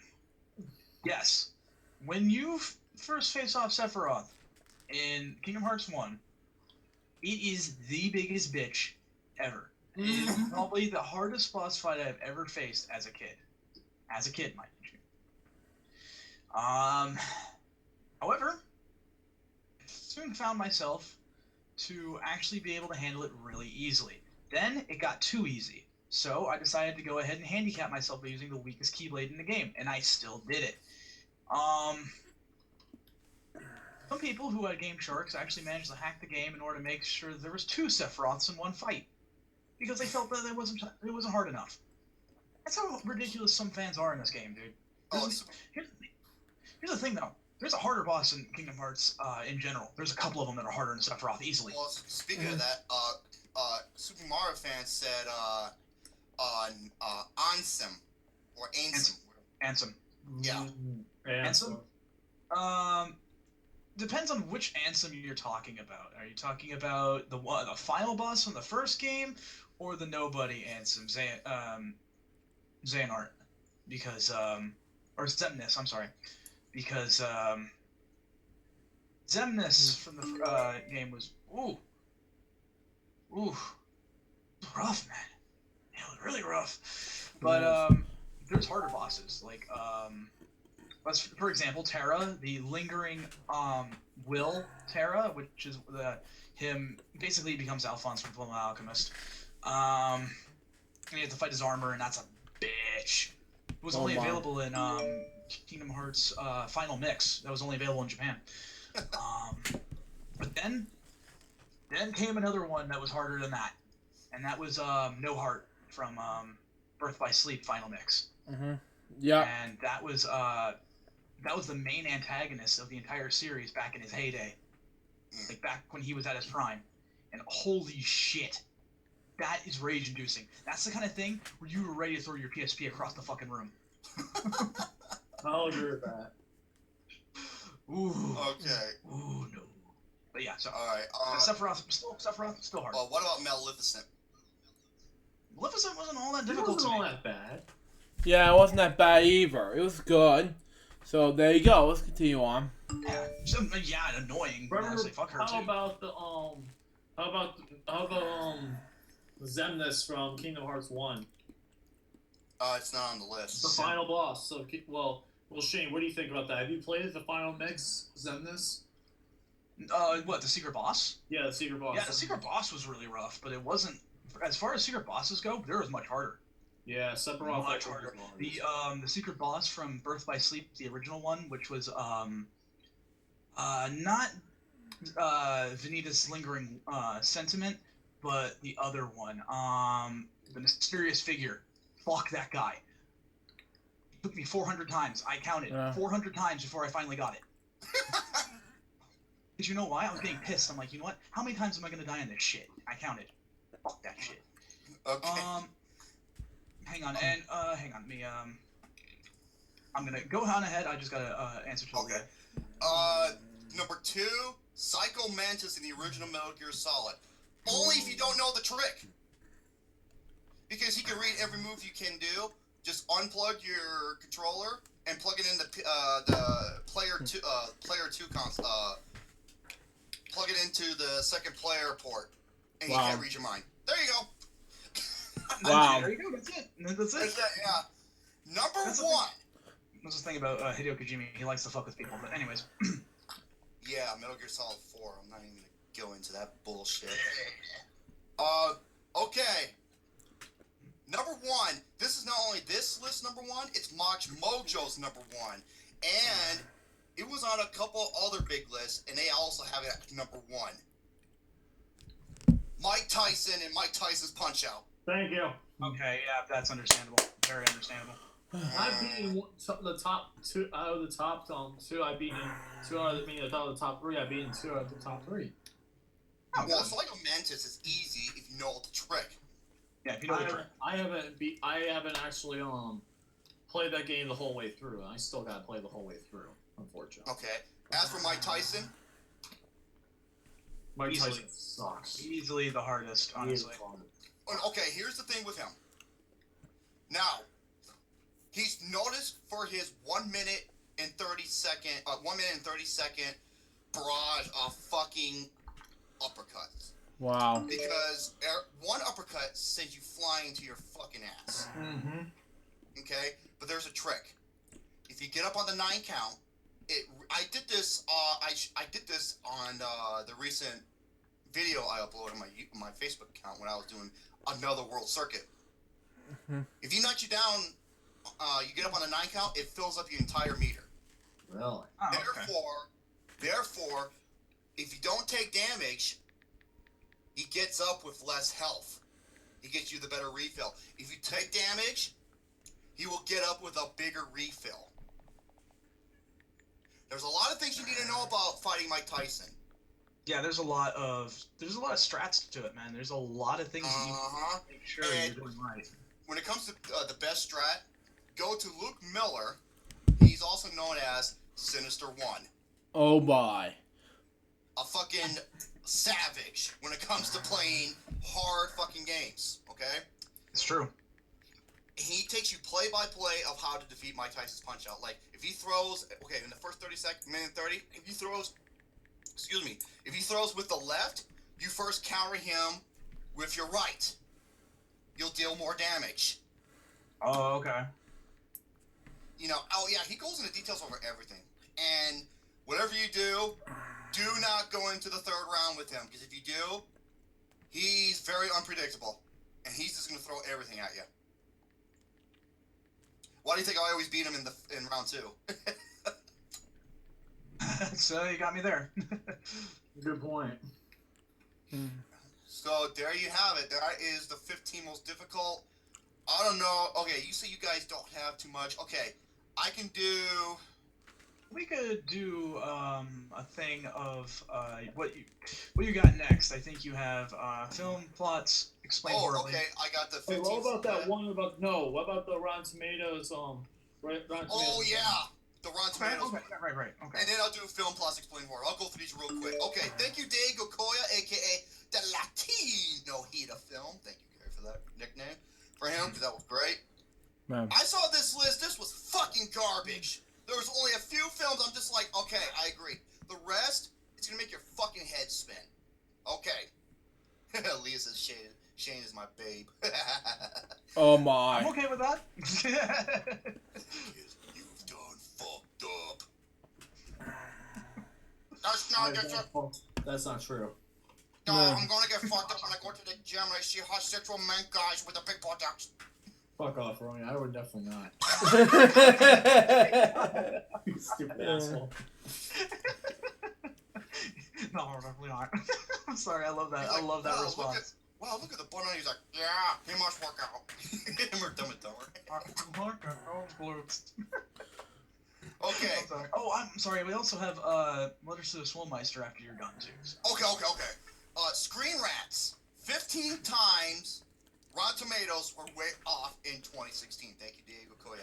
Number 15, X-Men Apocalypse with a 48% rating. They thought it was too low.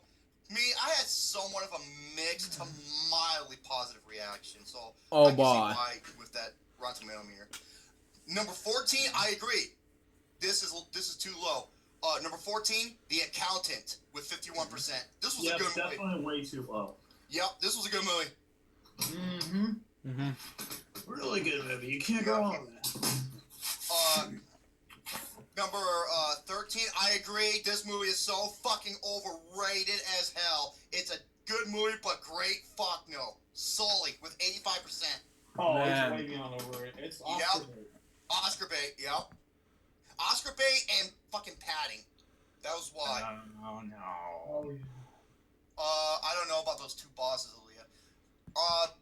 I'm in from Resident Evil 6. I guess. Number 12, I can see to a certain extent. It's a solid movie, but 13 Hours, The Secret Soldier of Benghazi, 50%. I would rate it a little bit higher. I'd give it a fresh 60%. That seems about right. Preach. Number 11. Fuck this movie. This movie sucks. Oh, And the thing is, oh my god, Blair Witch. Oh my. no. This movie is fucking balls. Ew. I did not see it, but I heard about it. And I I got watched the it, shit. damn machine. Number 10, another movie that it's good where it's at, but some people on Screen Rant said this. The film even managed to slip into a few lists of our favorite films of last year. I'm like, are you fucking serious? Yeah. The Good Legend of idea. Tarzan, Wow. Really, dude? Oh, 36%. That's dumb. Number 9, this is where I was about to slam my head through the fucking desk. At 38%, in which they said, this movie is nowhere near perfect, but it does a good job of capturing the essence of the series while dialing back on the unnecessary seriousness of his predecessor. I'm just like, oh my god, this movie was fucking ass, dude. Teenage Mutant Ninja Turtles out of the shitter. Oh my fucking god. Oh, no. Really? Oh god. I haven't seen the third movie. Wait. Hold on. Is this Michael Bay or hold on.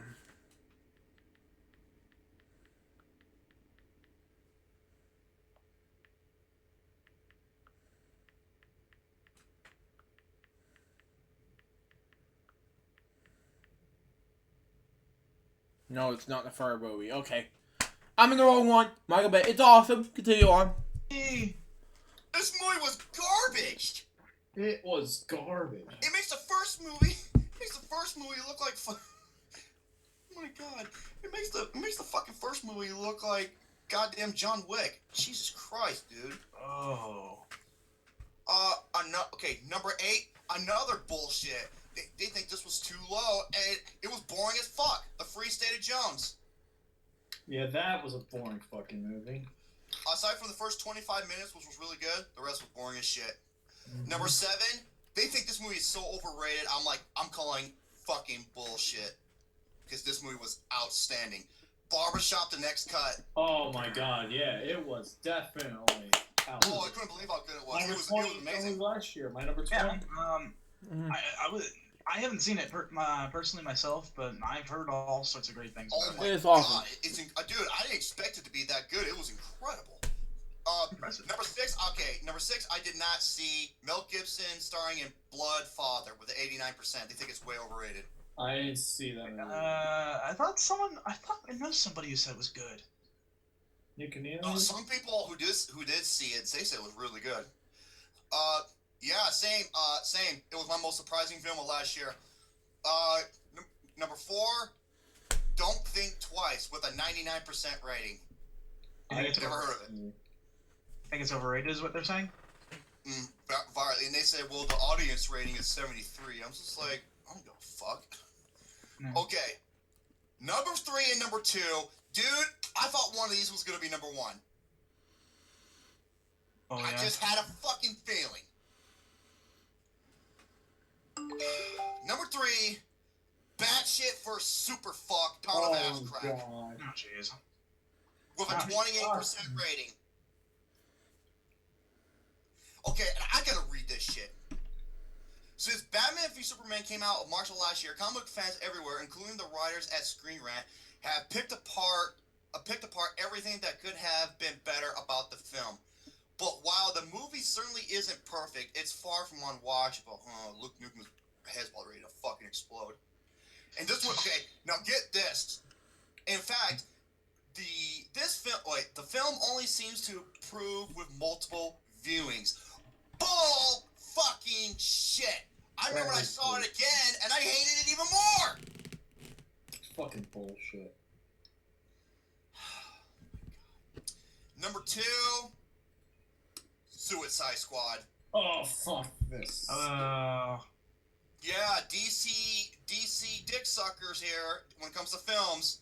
With Suicide Squad with 26%. Oh my god. Okay. Though critics blasted the first Batman v Superman, it still managed to rake in an impressive amount at the box office. Box office doesn't equal quality, bitch. Exactly. Even if it underperformed by the studio standards. Thus, it seems like critics were looking to continue to lampoon the latest DC endeavor before it even hits theaters, and the call for last-minute reshoots only added ammo to their arsenal. Man. Oh my That's god. because it didn't do well. Yeah, even though the fucking studio was breathing down David Ayer's neck, and yeah, Gary, lampoon! Son of a bitch. However, he only had 6 weeks to write the fucking thing. Yeah, seriously, that's honestly not enough, man. Nope. Need more time. Like I said, the only good things about it was Margot Robbie, Will Smith, and that fucking bar sequence, the scene at the bar, which was amazing. Right. Everything else was shit. Okay, number 1. Get ready for this. Number 1 at 17% rating on Rotten Tomatoes. Assassin's Creed. Really? Oh, okay. This movie was fucking garbage. Yeah. Okay, first of all, where is the witch? Where is everybody wants some bullshit, or excuse me, the pretentious bitch? And yeah, fuck you, Richard Linklater. You suck dick. That's right, I'm fucking saying it. You suck major fucking balls, because you garbage. Where is... He does have a few good films. One. School of Rock. Have you seen his animated movie that he did? Really? Scanner Darkly? Hated it. I fucking hate Richard Linklater. I think he's garbage. Yeah. No, I gave it... Wait, Gary and I came up with a nickname for him. It was Richard Dick Slicker, or something like that. Richard Dick Licker. There we go, that's his name. Where is Ghostbusters? Yeah. Not here anymore, so thank God it's over. Where is Jason Bourne? Where is 999? I like Double Nine better. Jesus. Yeah, this list was garbage. This was his ass. So I'm gonna leave it to Shadow Mac to go to the next one, and I'll follow up with Film Plus Explain. Alright, so we have ourselves, yet again, we look towards the wisdom of the bodybuilding and weightlifting gods here today. Yeah. It's letters to the Swallmeister. And so, got a very interesting one. Of course, guys, you can go ahead and send me your anonymous letters to these guys, and I'll try to answer it to the best of their ability. Mm-hmm. Remember, Lucas is certified. Romy, I'm a certified personal he trainer. knows his shit. So there you go. What more can you ask? Yeah. All right. So, what do we have here today? Okay, here we are. Dear Soulmeister and Mr. Steelflex, I recently had the idea of working out, but mainly improving one thing and one thing only. I want to get rid of my jelly rolls. The midsection part of me is looking pretty sad. I have asked the weightlifting broskies for help in my plight. What should I do to improve on that and to get rid of all that flab? So what do you think, guys? Consider Involving diet. God damn it, Lucas! Well, there has to be some things you can do as well too, as far as. There Well, are. no, when it comes to like fat cells in general, the biggest thing is diet Right, of course. and your calorie intake and what you're eating. So I'm gonna let Mr. Steel Dildo here. He's not my nickname. Versus That's not Steel my Flex. nickname.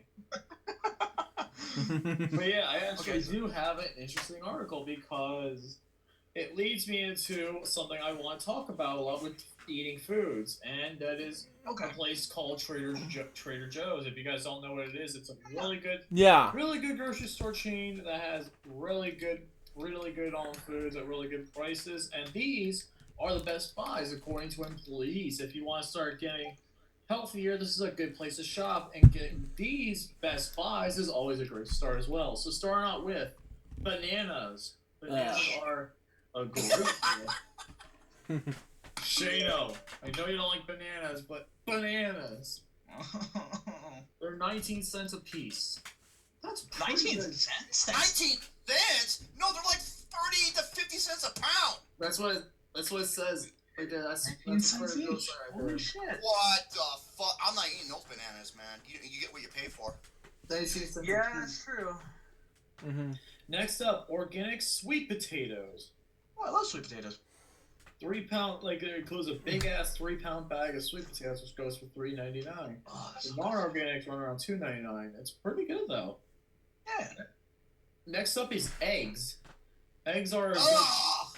Love I like eggs. eggs. I like eggs too. Yeah, eggs are good.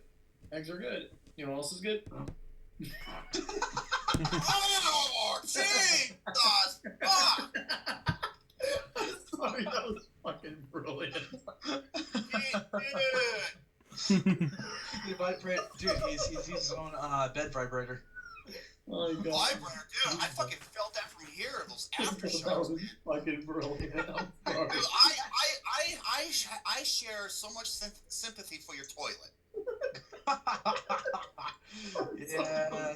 That's the perfect time for You know, it. like the toilet, like here comes Lucas and his big ass, and the toilet's like, no, get the hell away from me, no!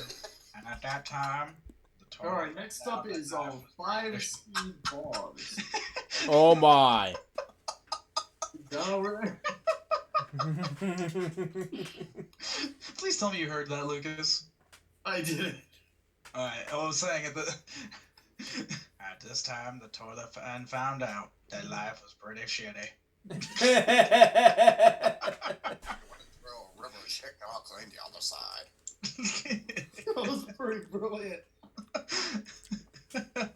No pun intended. Oh no. Alright.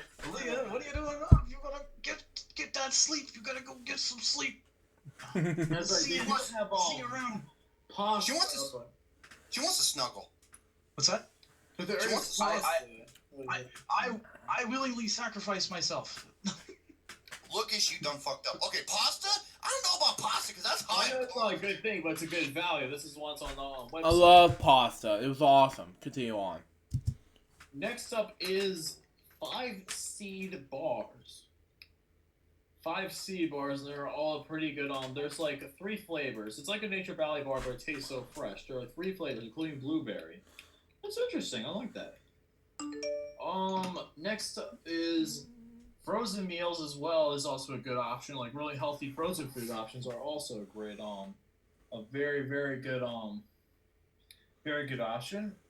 Frozen meals and meats, and then you also have wine, which is also good for you. Like red wine's always good for you. Is it really? Yeah, you can sample. Yeah, red wine has it's good for your heart as well. Like from what I was reading. But yeah, it says there's also free samples in the store as well. So. Oh, that's right. They do have free samples inside. So those are some good those are some good stuff that you can get at Trader Joe's as well. So yeah, though Okay, so there really isn't. So what you're saying is it's okay. If you had to put it to a percentage, diet is at what for this 60. question? 60? 60%? 60. Training is what? 25 to 30. Weightlifting's 30% shit. 30%. What happened? 30%. You fucking goofy kielbasa. Yeah, am goofy right now. I am. But anyway, so 60% diet, 30% weight training, and 10% cardio. 100%. What do you think, Jerome? Perfect 5 out of 7. No, that's 71%. No, That's 71. it's not a 5 out of 7, it's 110%. No, 110% is 100. No, it goes 100. I'm gonna do some 110, calculations you gotta for you give it guys. all. So 507. You gotta put in that little I'm extra. gonna do some calculations. See, look at my calculator. Look at my calculator. That's 0, that's how many Five. brain cells I have. Good, so 5. Yeah, 5. Divide by 7. Yeah, 7. How many dicks I have? Equals. Look what 5 out of 7 equals. That Wait, is 5 out of 7 equals Hold that. on, 0.714. Yes, that's what pi equals. No, it's not what pi equals. Pi equals 3.14, you dumb shit. No, it's not the food either. 3.14. That's how many chromosomes I have. No, you do not have, no, most humans have around 22 to 23 chromosomes, you dumb shit. So, this is literal Lucas here saying, yeah. You gotta be, there's gotta be some truth in here.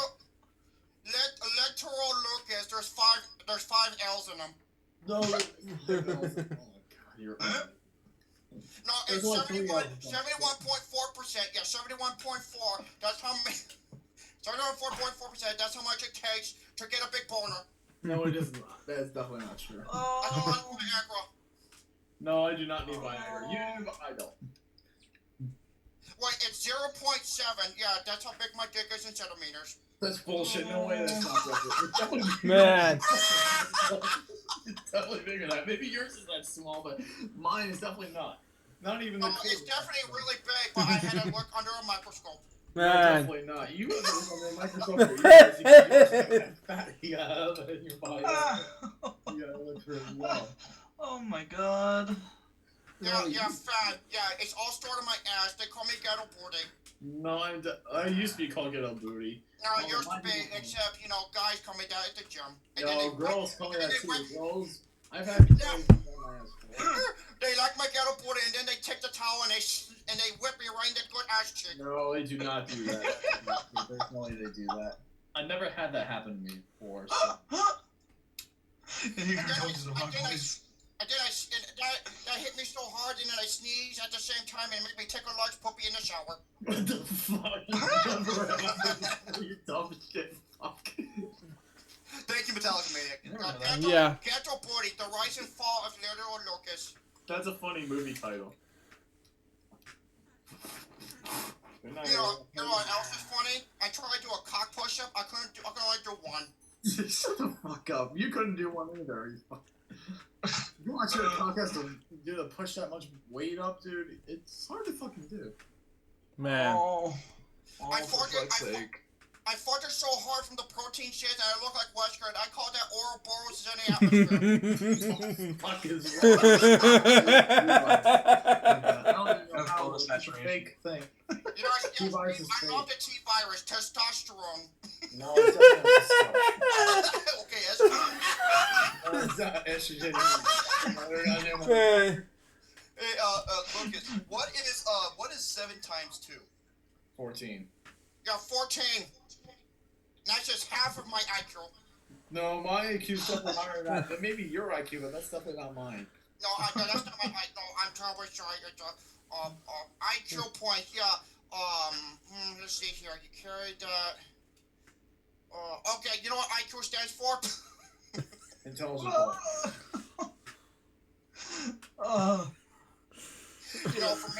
For me, is intelligence questionable. No, definitely not. Fucker. God. That stands for idiotic Cuber. No. Just no. I love busting his balls. So that's a good Swellmeister and Steel Flips. Yeah, I'd say so. That was a good one. All right, thank you guys for answering that letter. We'll be coming back next week with some more. Hey, Lucas, I didn't say to you. You can answer the question. Fuck it, Torian. When you were spotting a guy squatting, did you ever call him the N-word? What the fuck is wrong with me? I just my guys in the gym, you fucking asshole. Could you just imagine that? Just some guy trying to weightlift, you're spotting him, and you're just like, hey, guess what? And just fucking just yell it out. And you probably damn near choke him. Look, just answer the question. Have you ever referred to a Dominican as an Italian sausage? Who the fuck is wrong with you? Why would you ever do that? You dumb shit, motherfucker. Italian sausage. I don't make any sense. Okay, look, when I asked you what was mayonnaise, did you say that was actually a country from Europe? No, that's definitely not. Mayonnaise is a condiment, not a country from Europe. Exactly. No, it's obviously bigger than California. No, it's not big in California. It definitely is not big in California. Mayonnaise is not an instrument. Mayonnaise is a condiment you put on food. Exactly, from SpongeBob. Yeah, like, no, I can't because it's not gluten-free. I don't like mayonnaise. I'm sorry. I can't stand mayonnaise. Exactly. And if you watch this Lucas a Cool Guy video from episode 239 of LJ Reacts, you know what I said. Lucas said, it's mayonnaise an instrument? No, Patrick, mayonnaise is not an instrument.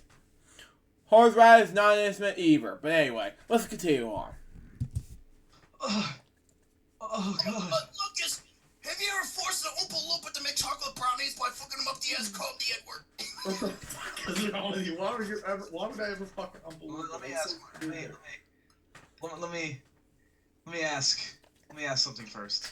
Have you ever fantasized about fucking an Oompa Loompa and calling him a fudge packer?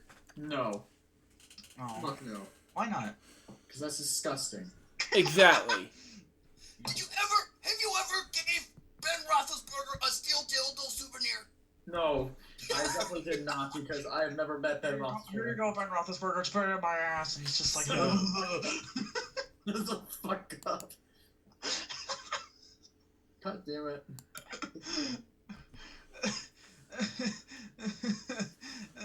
Let me move on. Have you ever taken a breathalyzer by sucking on a bratwurst? No. Dude, there's no way you could ever take a breathalyzer test from a artwork. That's physically impossible. Man. Okay, one more question. Have you ever had a spread? Thank you, Metallic Minute. Double M asks, have you ever spread mayonnaise on an Oompa Loompas ass cheeks? No, why would I ever fucking do that? You gotta add flavor to it. You gotta add flavor. You know. No, I definitely do not need to add flavor to it. That's for damn sure. Oh, you got. Oh, okay. Did you ever refer to an Oompa Loompa as a Jew? No. Why the fuck would I ever do that? Man. Goddamn dumb shit. "Go You back." know what? If Pepsi Man sent me this, I'm gonna refer to it because, yeah. Don't worry. It's physically impossible. There you go. Oh, See? fuck. Don't worry. It's Oh physically boy. Double M says, skate fast, eat ass. impossible. No, thank you. That should be I'm Lucas. not eating. No, thank you. What, you're not Okay, gonna eat? yeah. So It's a hard ScarJo kick made. bends down. If ScarJo bends down, spreads her ass cheeks apart in her Black Widow outfit, and she just says, "Take my ass any way you want it," you would not do that. I would. For ScarJo, I would. Oh, okay, now, okay. Would you bang Not for ScarJo for as long as you want, forever, for whenever you want, or watch football, NFL? That's a tough one. Because Oh, ScarJo, fucking though. shit, Lucas! ScarJo is not gonna be beautiful forever. By the time she's Say it, I give up! I give up! I give up! Love is forever. The ScarJo though at old age though, I'm gonna be like, she's gonna be like. You're gonna be old with her too, man. And What? that shit won't matter because you won't be able to get it up. Exactly. I'm sorry. You won't be able to get it up, and it won't matter. I'm sorry. That's still. Would Scarlett Johansson ever suck your... Would Scarlett Johansson ever suck your testicles like a lollipop? I like her too, but definitely. No, I do not like cock area. Shut the fuck up.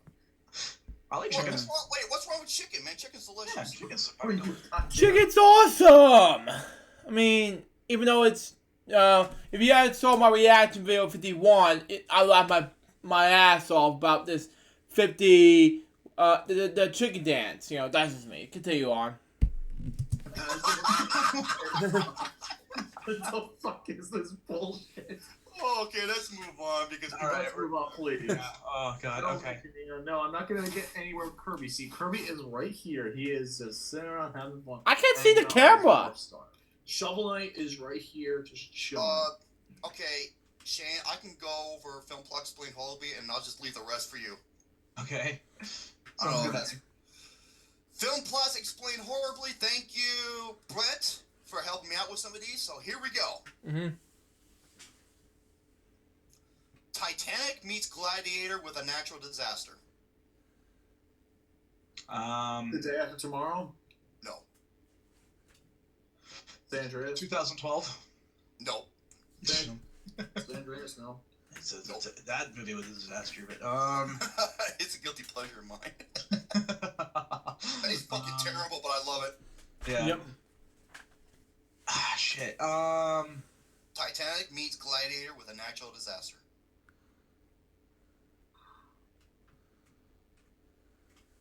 Fuck. I don't know. No. Let me know to move on. I'll move on. I don't know it. Channel Mac. Yeah, I give up. I give. Super Mario fan got it right. It's Pompeii.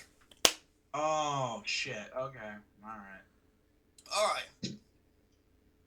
When filmmaking goes wrong, and I do mean horribly wrong. Okay, hold on. Run that back by me again. Actually, okay, hold on. Actually, I'll add something to it. When filmmaking goes wrong, and I do mean horribly wrong, it's funny as hell. Oh,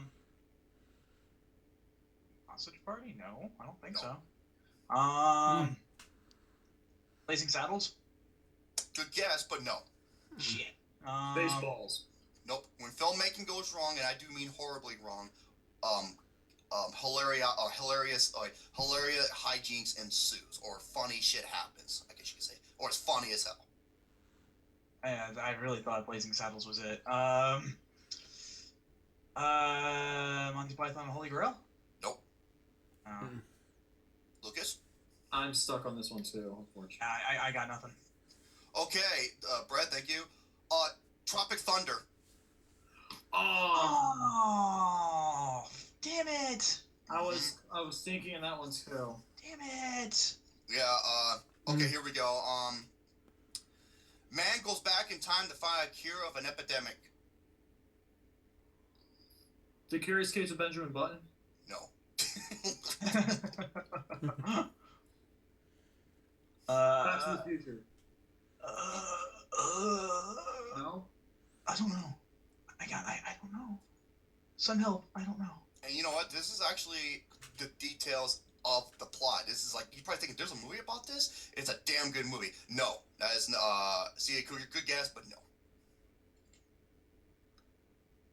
Travels back into the past to find a man goes back in time to find a cure of an epidemic. It's not Fucking, I don't know, man. You got me. Lucas? I'm stumped. The answer is 12 Monkeys. I would. Oh! Actually, a plot to it? Yeah, with Bruce Willis and Brad Pitt. Mm-hmm. I heard of No, it. there it goes. Oh, it's damn good. Okay, next one. This is another one from Brett. This was great. Call of Duty with no guns nor ammo.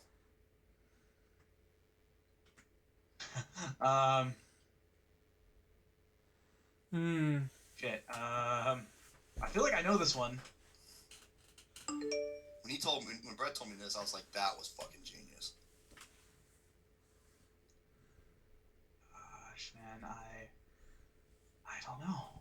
What did you I feel like I know this, but it's But talking man, this is a Nerf commercial.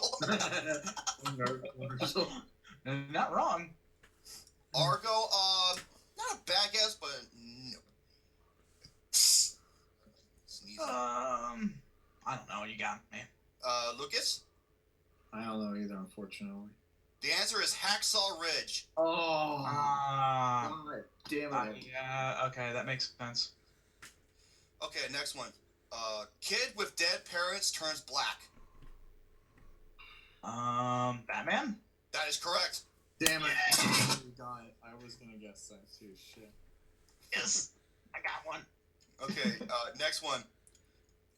Stupidly smart person annoys the shit out of his relative. Rain Man? That is correct. Oh shit. Holy fuck, dude. Okay. This is gonna be a trip. You ready? It begins at the end and ends at the end. Ooh. Memento? No. Damn it. You got me.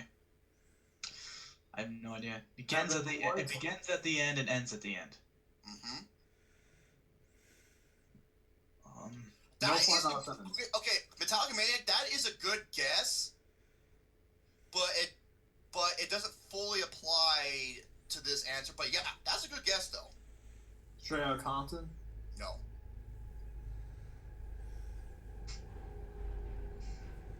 If you want me to move on, I will. Yeah, I give. Okay, this was Pulp Fiction. Oh. Oh, okay. Dang it. Okay, next one. Begins at the end, then at the beginning, and ends in the middle. Star Wars? Mm-mm. I don't know why I thought Star Wars.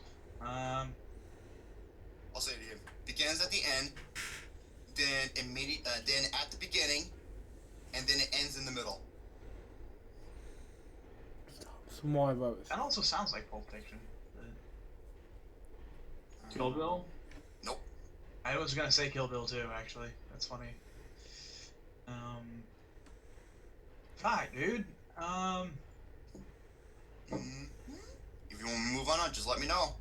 Move on. Yeah, I give. Good. Lucas, you're gonna hate me. The answer is Memento. Ooh. Oh my god. God damn it. Shit. I should have guessed that. Okay. Man with no name seeks vengeance, towards his brother. Man with no name seeks vengeance towards his brother. Yep. Hello, I water or no? What? No. They're brothers and they're helping each other. Not then. Goodwill Hunting? It's his brother. Holy shit, man. Good guess, Metallica Maniac, but not quite. Mm-mm. God, I don't know. See, this is why I'm not a movie person. Lucas, I'm not sure, unfortunately. the answer is Desperado. Ooh. Oh, I for didn't fuck's guess sake. that, unfortunately. Okay, next one. I think Brett gave me this one. Two rats trying to get the upper advantage. Two rats? Two rats trying to get the upper advantage. Peaky in the Rain? Nope. Ratatouille. My bullshit answer for today. The Rescuers? No. That was actually not a bad guess. Chippendale? I think I might son. Jesus fuck!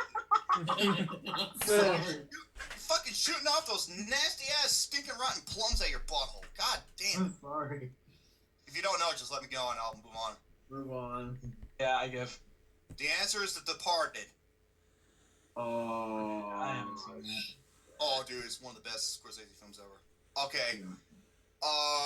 Okay, this one I created. Oh my god, you're gonna hate me for this one. Ready?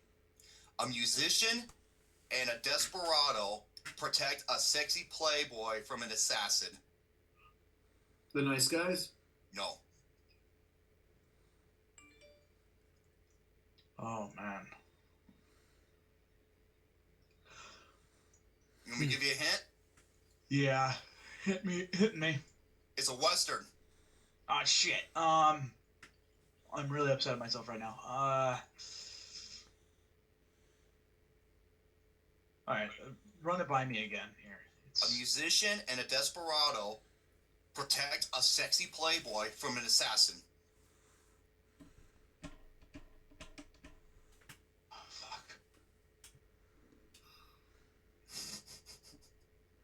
Why can't I think of it? Oh boy. Okay, here we go. I can't do it. The answer is Once Upon a Time in the West. Oh, for fuck's sake. Oh, shit. I'm mad now. That's disappointing. I wish I could have. See. Okay, last one. Obnoxious retards get logged with okay, let me say that again. Obnoxious retards get logged in with scientists in a facility. The cabin in the woods. No. It's funny when you said obnoxious retards, I was about to yell out pain and gain. Oh. That's bullshit. I never knew you were a doctor. Yeah, I know. Man. Not many people do. Doctor thick but pleasurable. Dr. Thick. Man. Okay, obnoxious retards get locked in with scientists in a facility. Man. Fuck Pain and Gain. Hey, Pain and Gain's good. I did a review on it. I went into details. Oh my. It's better than fucking cannibalism, necrophilia. I'm still never letting that go. If you don't know it, I'll just end it right here. Yeah, I got nothing. Okay, yeah, man, that's funny. This is one of the worst fucking movies ever made. It's called Biodome. Oh, damn it! Bitch, I should have known. God bless it. I hate that movie too. One of his worst. I think it's I think it's his best movie. Oh, that's saying a lot. I'll debate you 100% all the way through, Brett. That should be a video. So there you have it. As for the celebs, I'll do that another time. It's time to let Shadow Mac take the reins on this horse. All right, so I've got some very interesting things for you today. Yes. Got the ever so wonderful segment of Story Time with Uncle Shadow Mac.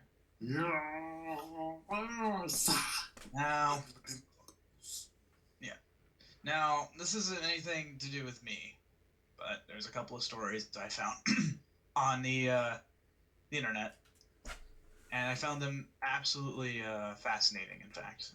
Well, one of them fascinating, and the other one was a silly story. Let's see. Which one would you like to start off with first?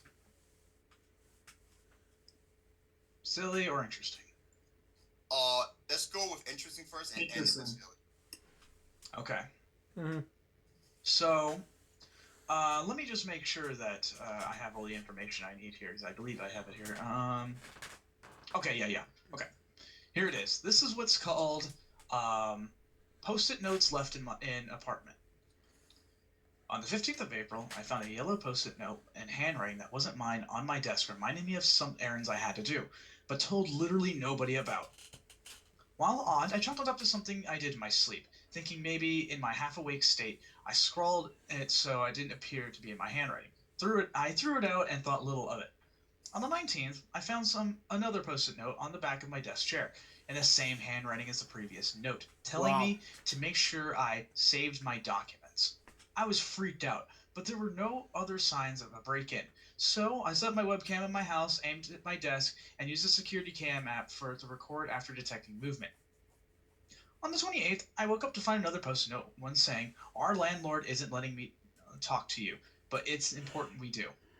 I immediately checked the webcam's folder on my computer and found nothing from the night before, but my computer's recycling bin has been emptied, which I am certain I did not do recently, indicating someone had noticed the webcam and deleted the files. Mm-hmm. And in quotation, someone's hacking his computer, sounds like. I don't know. I don't know about that. In parentheses it says they were just saved straight to the folder on my desktop called webcam. Today, the 1st of May, I found another Post-it note, this time on the outside of my door, with nothing written on it, and there also appeared to be Post-its from many other doors in my apartment complex, all blank in varying colors. Do I have any legal recourse here? I do not.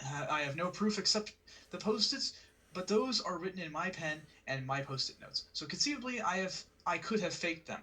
Would contacting the police get me into any trouble if they can't determine an outside source for this? I just want to make sure I'm not wasting anyone's time.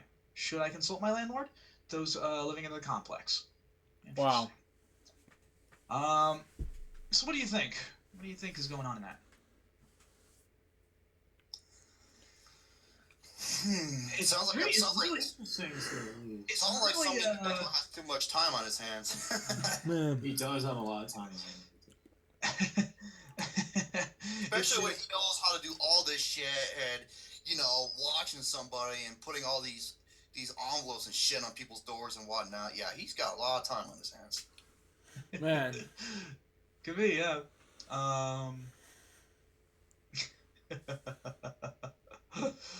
So I don't know. I mean, that's I blame Slenderman. Slenderman. Slenderman, oh my god. Slenderman's awesome. Continue on. AKA Austin. No, Austin's not Slenderman. He's just like, hey guys, Austin here. If Austin actually came in contact with Slenderman, Austin would probably shit his pants. Oh, Jesus Christ. Yeah, just like I do. That's why I wear huggies or don't diapers. Fuck Man. off, Romy. You would do that. Yeah, it's called a holy shit moment. Yeah, you had one. I never had one in my. Here's the thing. Test me says, would Shane be good for Tales from the Crypt? Man. I'd love. I'm gonna do stories like that. By the way. Dude, Shane, actually, it can work. You wanna know why? Because Lucas is so fucking ugly. He can play the monster that's. Man. It's at least a nice hairdo. You don't have hair. If you put on a wig, you could look like a fat person now. Fuck you, Roby. Fuck you and your goddamn fucking shit. I am not that ugly, you motherfucker. Goddamn. Oh my god. Gary, Lucas, your fucking head looks like a retarded rectangle. No, it does not look like right now. Shit, they're oval. Stop it. No one has rectangular heads. That's physically impossible. Unless you're Minecraft. Okay, so let me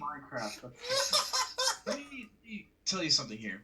There was actually a solution to this. This isn't just some sort of riddle or something. This was an actual story written by somebody that isn't fiction. Is actually a work of fact here.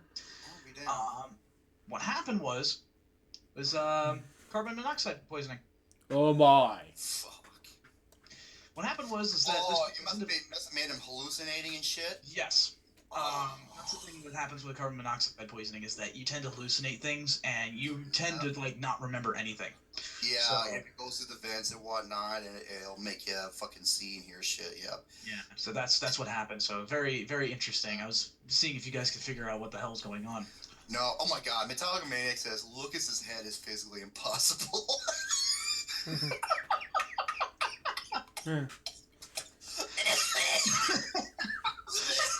Fuck off. Fuck off. That's such bullshit. Why is it watering? All right, we got some more. Okay, yeah, go ahead, keep going. All right, so we're gonna go into some funny ones here. This comes from a story where it begins by saying, "Today I fucked up." Yeah, Let's see. Fuck you.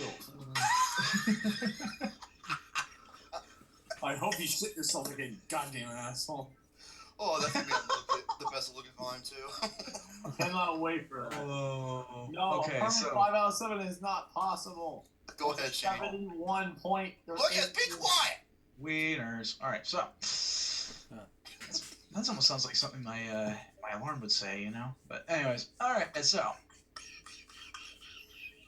I'm sorry. Go ahead. Was it something I said? Wieners, something that my alarm clock would say. Wieners. Oh, I'm fucking farting too, man. Oh shit. I'm not. I guess I'm thinking about that. Holy sheep shit. That's what happens when I pull my dick out of his butt. It just releases all the air from the. Roman, you've Sounds like never a wind stuck your dick on my ass before. That's fucking Oh my god. Oh fuck, my room stinks. The fucking high heaven for me farting. Alright, go ahead. Here we go. Alright. Goddamn motherfucker. Next one today. I fucked up. Last night, my wife's boss from her brand new job invited us over for dinner. On the drive over, my wife reiterated many times to me just how important it was to make a good impression. I scoffed and arrogantly informed my silly wife that I always make good impressions.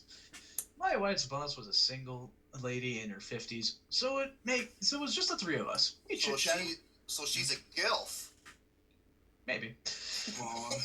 Wrong. She has kids. As a gilf. There actually is, but anyways. We Yeah, chit that's chatted Denzel from Brickleberry. Look, be quiet. Look, Sherry. we chit chatted over drinks and salads and seemed to really be hitting it off. She laughed at my well-timed, perfectly appropriate jokes, and my wife seemed pleased. Soon she brought out the main course, a nice, big, juicy steak for each of us. As I began to... I know, right? As I began to cut into my steak, I was discouraged to discover how undercooked the steak was. Now, I've had my fair share of rare steak. I prefer medium, but I can handle rare. Wow. I like rare. Oh, no. I gotta roast that motherfucker. It depends. I'm okay with rare though. This was several minutes on a hot grill, short of rare. I probably could have resuscitated the cow if I tried. Instead, I sat there. You can't. You know why? The cow got killed, and then you're eating it. Yes, literal Lucas. Thank you. That's what I was aiming for. I sat there fidgeting with my knife and fork, worrying about how I was going to get away with not eating the steak. Claim veganism? No. I'd already feigned with great enthusiasm upon the steak. Man. Just then, our hostess excused herself to the kitchen to take care of some dessert preparations. As I looked across the fancy dining room table and the open window in the third-story apartment, a cartoon light bulb appeared over my head. To be decisive, realizing that she could return at any moment, I committed. I grabbed the steak with my hand, gently shook off the juice, and executed a perfect throw right through the center of the open window. Man. Here is the big time fuck up. The window wasn't open. It was the cleanest freaking window you'll ever see in your life. That Oh is boy. my mostly raw slab of steak slapped up against it and slowly slid down, leaving a trail of bloody juice. That explains all the fucking dead birds piling up outside. Man. My wife, whose steak was a nice medium rare, was unaware of my predicament, turned, jaw dropped, and stared at me like I was an alien from another planet. This look then slowly morphed into a more, there is no place on this planet you could ever hide from me this expression of demonic anger. My wife's boss heard the thud of steak on window impact and came quickly. She took in the scene, the steak sitting in the windowsill, the bloody trail, my empty plate, and just gave me an inquisitive, puzzled look. I just didn't know what to say. I felt like a minute of silence was probably 3 or 4 seconds. Finally, the best I could manage was, I'm so sorry. I'm such a klutz. I don't know. I was just cutting it, and it slipped. She just asked my wife. I really am a klutz. Yeah. Right, honey? No hope coming from that truck. I would have just said I tripped. I will clean this up. I can't believe this. I'm so sorry, etc., etc. Both women continued to stare at me like I was escaped from the loony bin, as I smeared the blood around the window with my cloth napkin, dusted off the steak, and continued to mutter my incoherent explanation. I knew no one was buying the story. I knew what I had to do. I sheepishly returned to my seat, proceeded to eat every bite of disgusting, cold, chewy, bloody, raw steak. Man. I remained pretty quiet for the rest of the evening, and my wife's only 2 words were, since the incident, I'm fine. Oh my god. Dude, you know you should have said, it's like, yeah, I got up because I wanted to add some things to my steak or something, and he just said he tripped and the steak flew out of his hands. Yeah. There you go. You could have. I mean, you have to explain why you were getting up with a steak in your hand. Oh, it's his future glasses. I don't know. Joking. Continue on. But, I mean, you could come up with some bullshit thing, I'm certain. I know, and Exactly. It's hard to come up with stuff on the fly, but Lucas, what are you doing? what the fuck were you doing? You look like you had googly eyes. I don't know. That's weird. Yeah, Gary, big googly eyes. Googly eyes. Now, I've got another big one here. Actually, I got one small one. Likes the big ones. I got one small one and then a big story, okay? Fuck it. I understand Yo, what you're Romy. doing. Alright, so, let's see. This is the story of the wingman, the crazy things you've done to help get your friend get laid. So, here we are. Sleeping over at my house. My parents and brother were all sleeping upstairs while we were downstairs watching TV, playing video games and shit. At around 1 a.m., he asked me if this girl can come over. He really wants to get with this girl, and I don't want to turn him down, so I reluctantly agree on the condition that she's really quiet. The 3 of us are hanging out, and I make some excuse to leave the room so my friend can have some alone time with this girl. I'm upstairs in my room when I start hearing loud moans. This is bad news for me, but great news for my friend. He's losing his virginity to a girl he really likes. I heard stirring in the next room, and I knew that that the bout of loud lovemaking has woken my parents. The last thing I Wow. want is for my confused father to walk in on my friend fucking this girl in my basement. What do I do? Click on the first video I see, crank that shit up to 100 on my speakers, and let it play for the 3 minutes that my buddy ended up lasting. My Man. dad ended up coming onto my... 3 minutes? Man, he's a quick shooter. Yeah.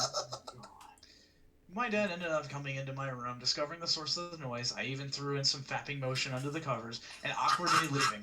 My buddy ended up having the best fucking time ever, bro. But Jesus, there were some awkward glances exchanged between my parents and the next morning. Oh my. What a fucking hero. Legend. Dude, oh my god. Okay. This should be a reality show. I want Lucas to be someone's wingman to help him get laid. Oh, you goddamn piece of shit, motherfucker. You goddamn fucking asshole. I didn't lay my own, you goddamn motherfucker. You know, I know the perfect place for you to get laid. It's called the Blue Oyster. Fuck you, Romy. I'm never going to the Oyster. You fucking goddamn shit. I'm never going to the Blue Oyster. You fucking goddamn asshole. Hey, as long as you have a credit card number or $200, go to Red Light District. You're good to go. Fuck you. No, I'm never gonna. No, fuck off. I can't wait to do a tip contest on this motherfucker. Fuck. I can get laid on my own, thank you very much. Oh my god. Oh. Fuck off. Yeah, I call her Pomula. Oh, No, okay, thank you. so... okay, well, you're ready for the last one here for the night. Hey, Lucas, how much your blow up doll cost? Romy, fuck, I've never had a blow doll in my life. You fucking asshole. The thing about her, she went from blow to suck. No, fuck off. Go ahead, God damn it, motherfucking. Everybody okay? Everybody, No, Jerome is just terrible at thinking of where I can get laid at because no, I do not have a blowout doll and I could get a girl on my own if I wanted to. Go to a farm. Hey, farms are not.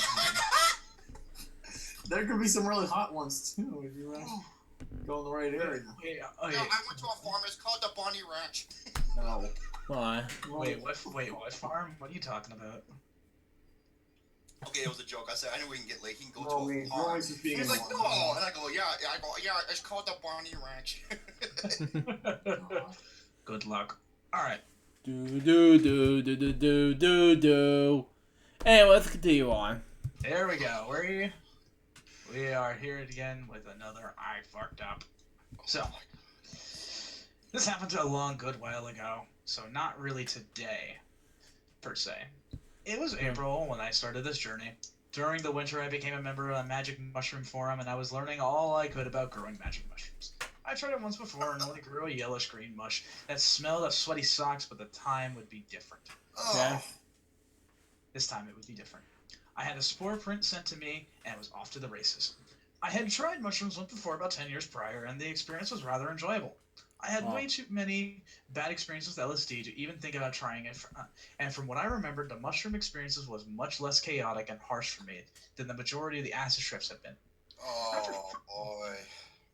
After following every tip I could gather, about a month and a half of waiting, I had a viable mushroom drying in the food dehydrator. The whole journey, from spore print to fruit, was done for reasons I don't yet have a great grasp on.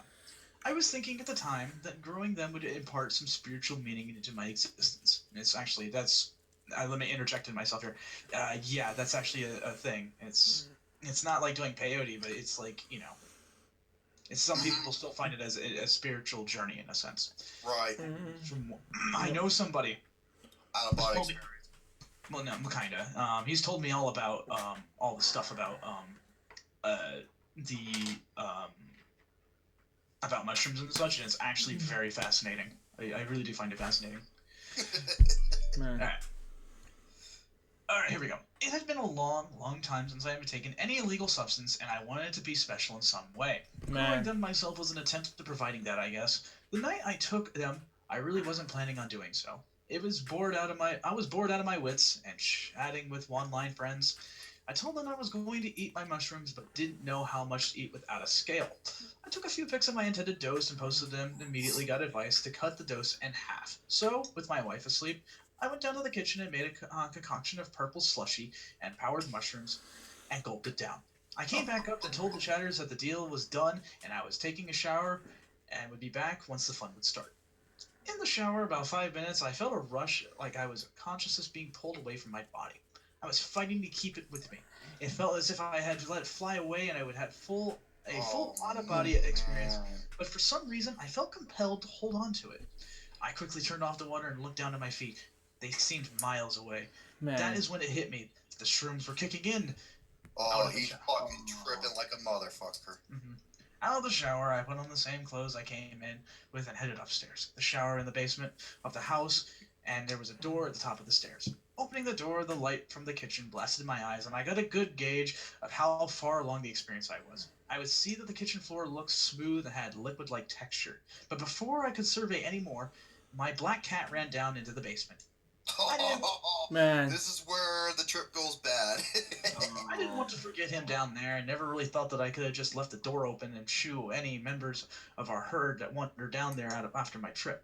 I trudged down the stairs after him and scooped him up and started back up the stairs. Halfway up, a brown blur flew down the stairs as another cat dove into the basement. Oh my god, how many cats does he have? I tossed the black one in the kitchen and went after the brown one. While picking up the brown one, the black cat came down the steps again. I scooped him up too. Now I'm carrying 2 cats up the stairs. Wow. At the top of the stairs, the door is wide open, and I see our other 3 cats have come to investigate the commotion. What the fuck, dude? 5 fucking cats? What is he? Is he divorced? He's like a woman. He's like a divorced woman. Well, we just said he has a wife, but I know. I literally Lucas you back, so. Really? Yes. As I made the final push to the top, they all jumped into action like they planned it in advance. I started laughing hysterically, let go of the cats in my arms, and sat on the top step as I watched all the cats bounce down the stairs. I found the whole situation so funny. Here I am coming up the hard on mushrooms. I could feel the confusion building every second, and now I have to figure out a way of getting all 5 cats out of the basement. By the time I had collected myself and devised a plan, my face was hot and objects were starting to move. The time dilation had manifested and minutes were seeming like they were taking longer and longer. Wow. The plan was to go down and capture 1 cat at a time and usher them upstairs. Once I got to 5, the task would be complete. I raced down and grabbed the first cat I came across and ran up to the landing and tossed it pretty forcefully up the last 3 steps into the kitchen so that it would get to the point that I didn't want him down there. Back down I went and did the same thing. That's 2 down, 3 to go. I was getting more confused by the minute, and the 4th cat. I had forgotten how many cats I had previously ushered the stairs. Man. He's got a lot of pussy to handle. No kidding. On my way back down, I decided to count the cats downstairs, and that would let me know how many were upstairs. Unfortunately, the whole time I had neglected one key detail in my foolproof plan. The door was still open. Oh, Just as I reached the basement floor, the whole herd came stampeding down again. Plan A was an utter failure. Oh, man. Formulated just as quickly as Plan A, Plan B was Plan B. Cats have got names, right? I will count the cats as I bring them up and remember the name of each of them so I don't lose track like last time. Brilliant. Still. Why didn't he call him the first place? Shrooms, man. I thumped back down the stairs and grabbed Funchy, the black one, and take it upstairs. His name is Funchy? Yeah, Funchy. Yeah. He quickly tries to run back down, and I push him back and close the door.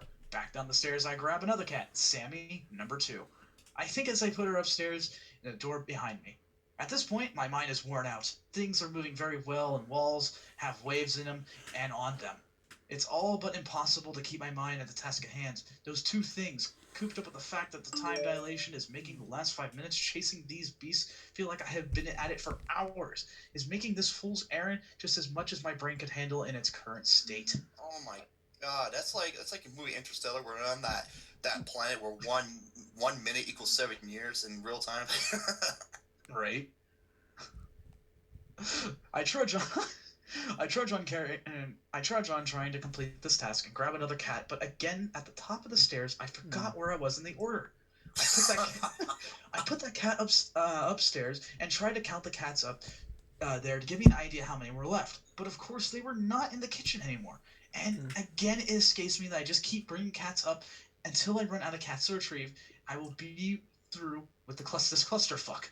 Good God, you thought this was bad. Snow White and the Seven Dwarfs. Man. Right? Unable to think past my current predicament, I raced up the stairs looking for the cats that had been brought up, and they are nowhere to be found. My state has grown worse, and I'm starting to think that maybe they got outside. But there were no way they could be out there because no one opened the door. I forgot the basement door. Fuck. Ran back to the kitchen.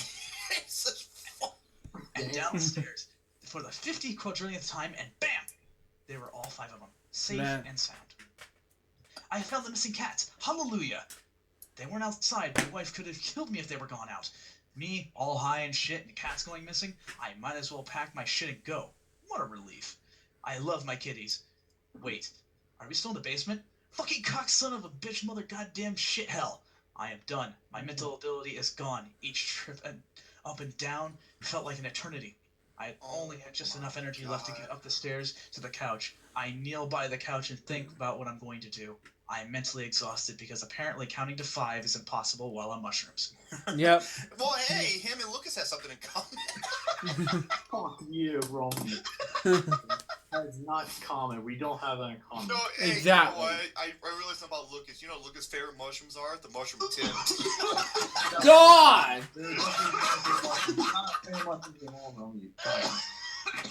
What the fuck is wrong with you, Romy? Seriously. Oh, God. You need a pen and a pad of paper. Yeah, right. Hold on, I got a sip.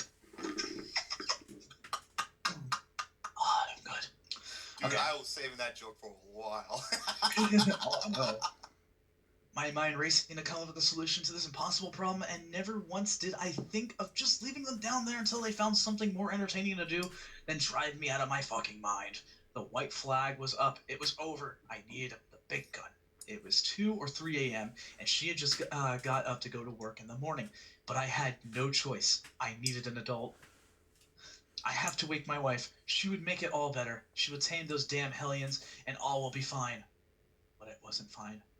I went up the stairs to her room and woke her in the gentlest way possible by jumping on the bed, yelling, "Help! I took the mushrooms. I can't stop the basement. I can only count to 4." That's how you would react, Roman. Not the way I had envisioned it going down in my head, but I was happy to get that much out without forgetting the reason I woke her up in the first place. Sleepily, she marched down the stairs, and I would lead her to the kitchen, where the basement door was still wide open. All I could do was stand at the door and point to the stairs. Exactly. I think I may have whimpered a little too of my gesture. She was not amused at all. I thought she was going to finally get the closure. She would get the cats from the basement, and I'd be safe, but no! My savior turned to tormentor as she said the only words that could crush me to an even more pitiful state. "Well, go get him," she said. She didn't understand that I was fighting this fight for what seemed like days now and wanted nothing more than to curl up in the corner and cry until I fell asleep. Yeah. She had no clue how close I was to a breakdown. Tears welled up as I crossed the threshold of the basement door and descended again into my personal hell. I scooped up a kitty and carried it slowly up the stairs, setting it on the kitchen floor. "One," my wife said in a long, drawn-out voice, like she was talking to a 2-year-old. Back down, I went to grab another bundle of joy and slinked up the stairs, only to be shamed again by a long, drawn-out 2.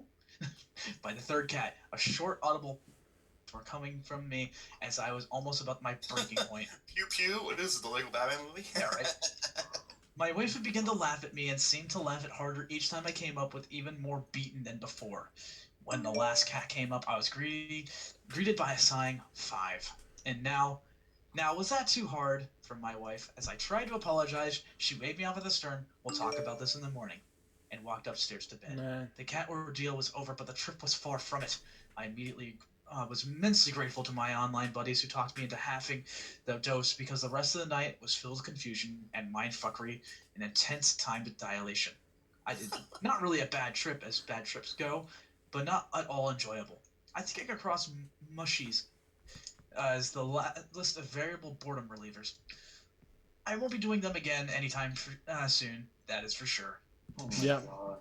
You know, okay, you know how you say he was trying to, get have the cats occupied. Well, just do what I do to Lucas. Just use the laser pointer. That'll keep him entertained for hours. Fuck you, Roman. I would not be anything about a laser pointer. I'm not a primitive animal. Goddamn. So you might have to bring him a primitive animal. Lucas, you goddamn asshole. God. Oh, okay, you know that guy in the situation he was in? I can just hear Lucas. Man, talk about being stuck between a pillow and a soft place. What the fuck? That's not how the saying goes. I Man. Oh God, Romy, you're just unbelievable, Romy. I know, that's what makes the show beautiful. You're unbelievable, Romy. You just blow my fucking mind every goddamn day. I know it, man. I'm really good at pumping your ass. That's how your mind explodes.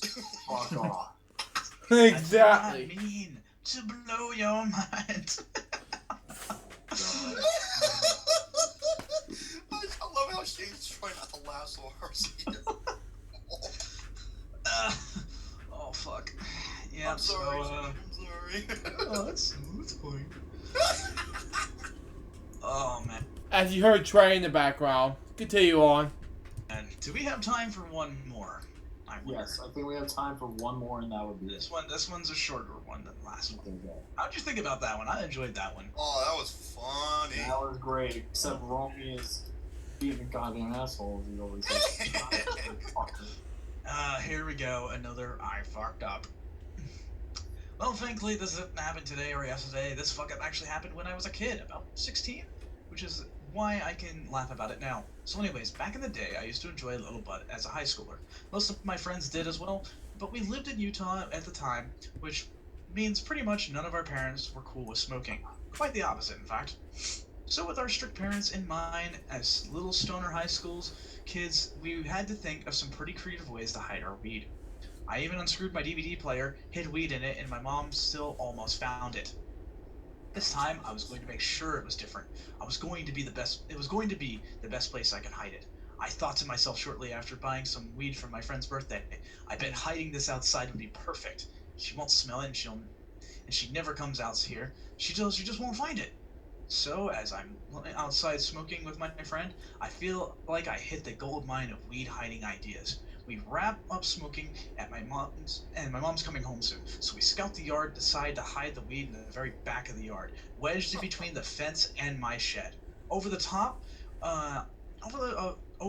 of the weed, I placed a big wooden 2x4. I go to bed happy and can be because I think I finally won. So I wake up the next morning and went to school. Just a normal day. I get home, both my parents being at my mom's. This already sets off a red flag in my mind because having divorced parents, the only time they hang together is when someone's in trouble. So I walk into the door, find them sitting at the table waiting for me. At this point, I'm expecting them to have a pipe and some papers. Ha! I sit down at the table and my dad pulls out a bag of weed. I was just like, how the fuck did you find this? No. Do you have hidden cameras or some shit? My mom slowly started smiling and points at the Australian Shepherd. Apparently my dog saw me hide it, got a little curious, and started prancing around with my bag of weed in her mouth, right as my mom came outside with having a cigarette. Yes, I definitely got grounded. Fucking Ren 1010. Also, yes, the dog is still alive, and I'm writing this right next to the bitch. Exactly. Brilliant. You know what? If I was that kid, the best place to hide stuff like that is to wrap it up in a plastic Oh, bag. you dare fucking go there. I already knew where you were going with it, but no. No, I just say put it in your dresser. No, you were gonna say put in your ass. No. Yeah, you were. No, Romy, I knew you were gonna say that. No, I didn't say ass. I said stick it on my butt. No, you were gonna say up and butt. You were gonna try and say something No, stupid. it wasn't. How dare you? No, I know Look, you very well. yes. I know you very well, Romy. Oh, really? Oh, yeah, You know me very well? Okay, how big are my nuts? I don't know that. So you don't know me very well.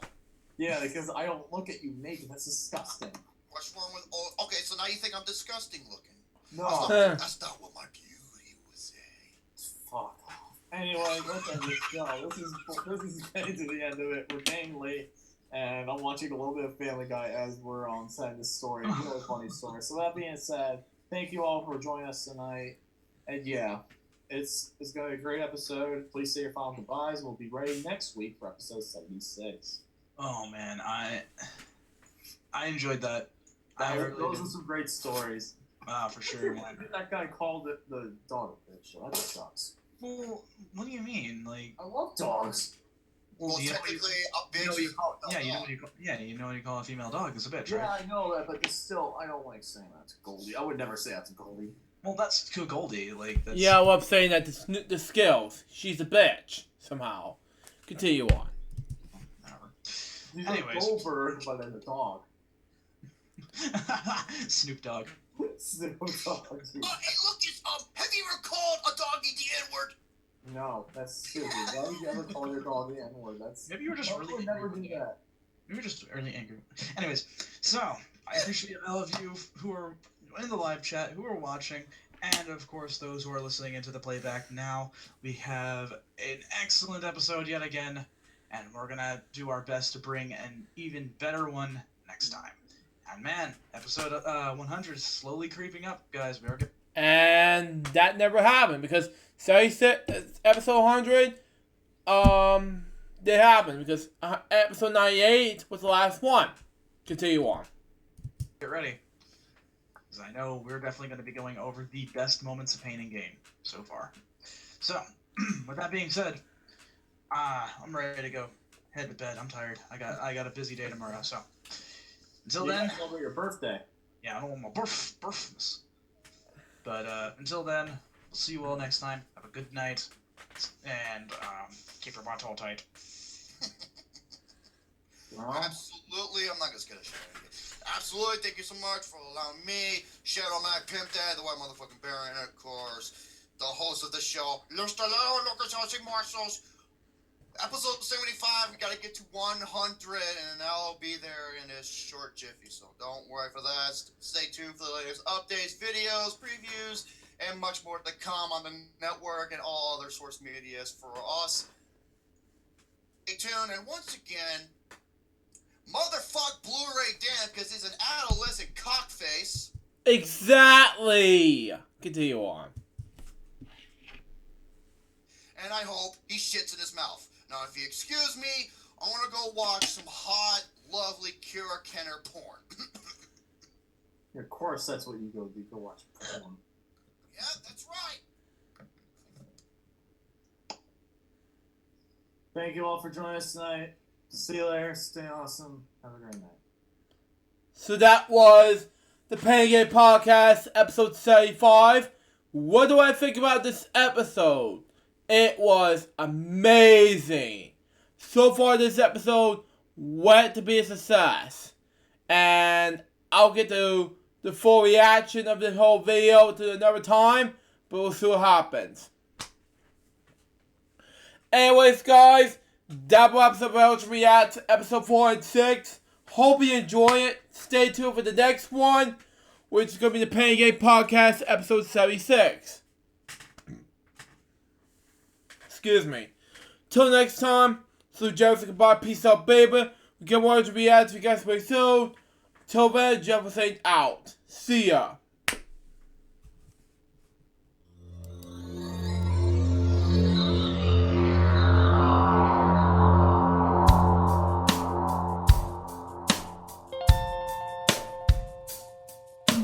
Given unto me this life I'll never take for granted, and given all the time I failed to really understand it, I never sought to meet the maker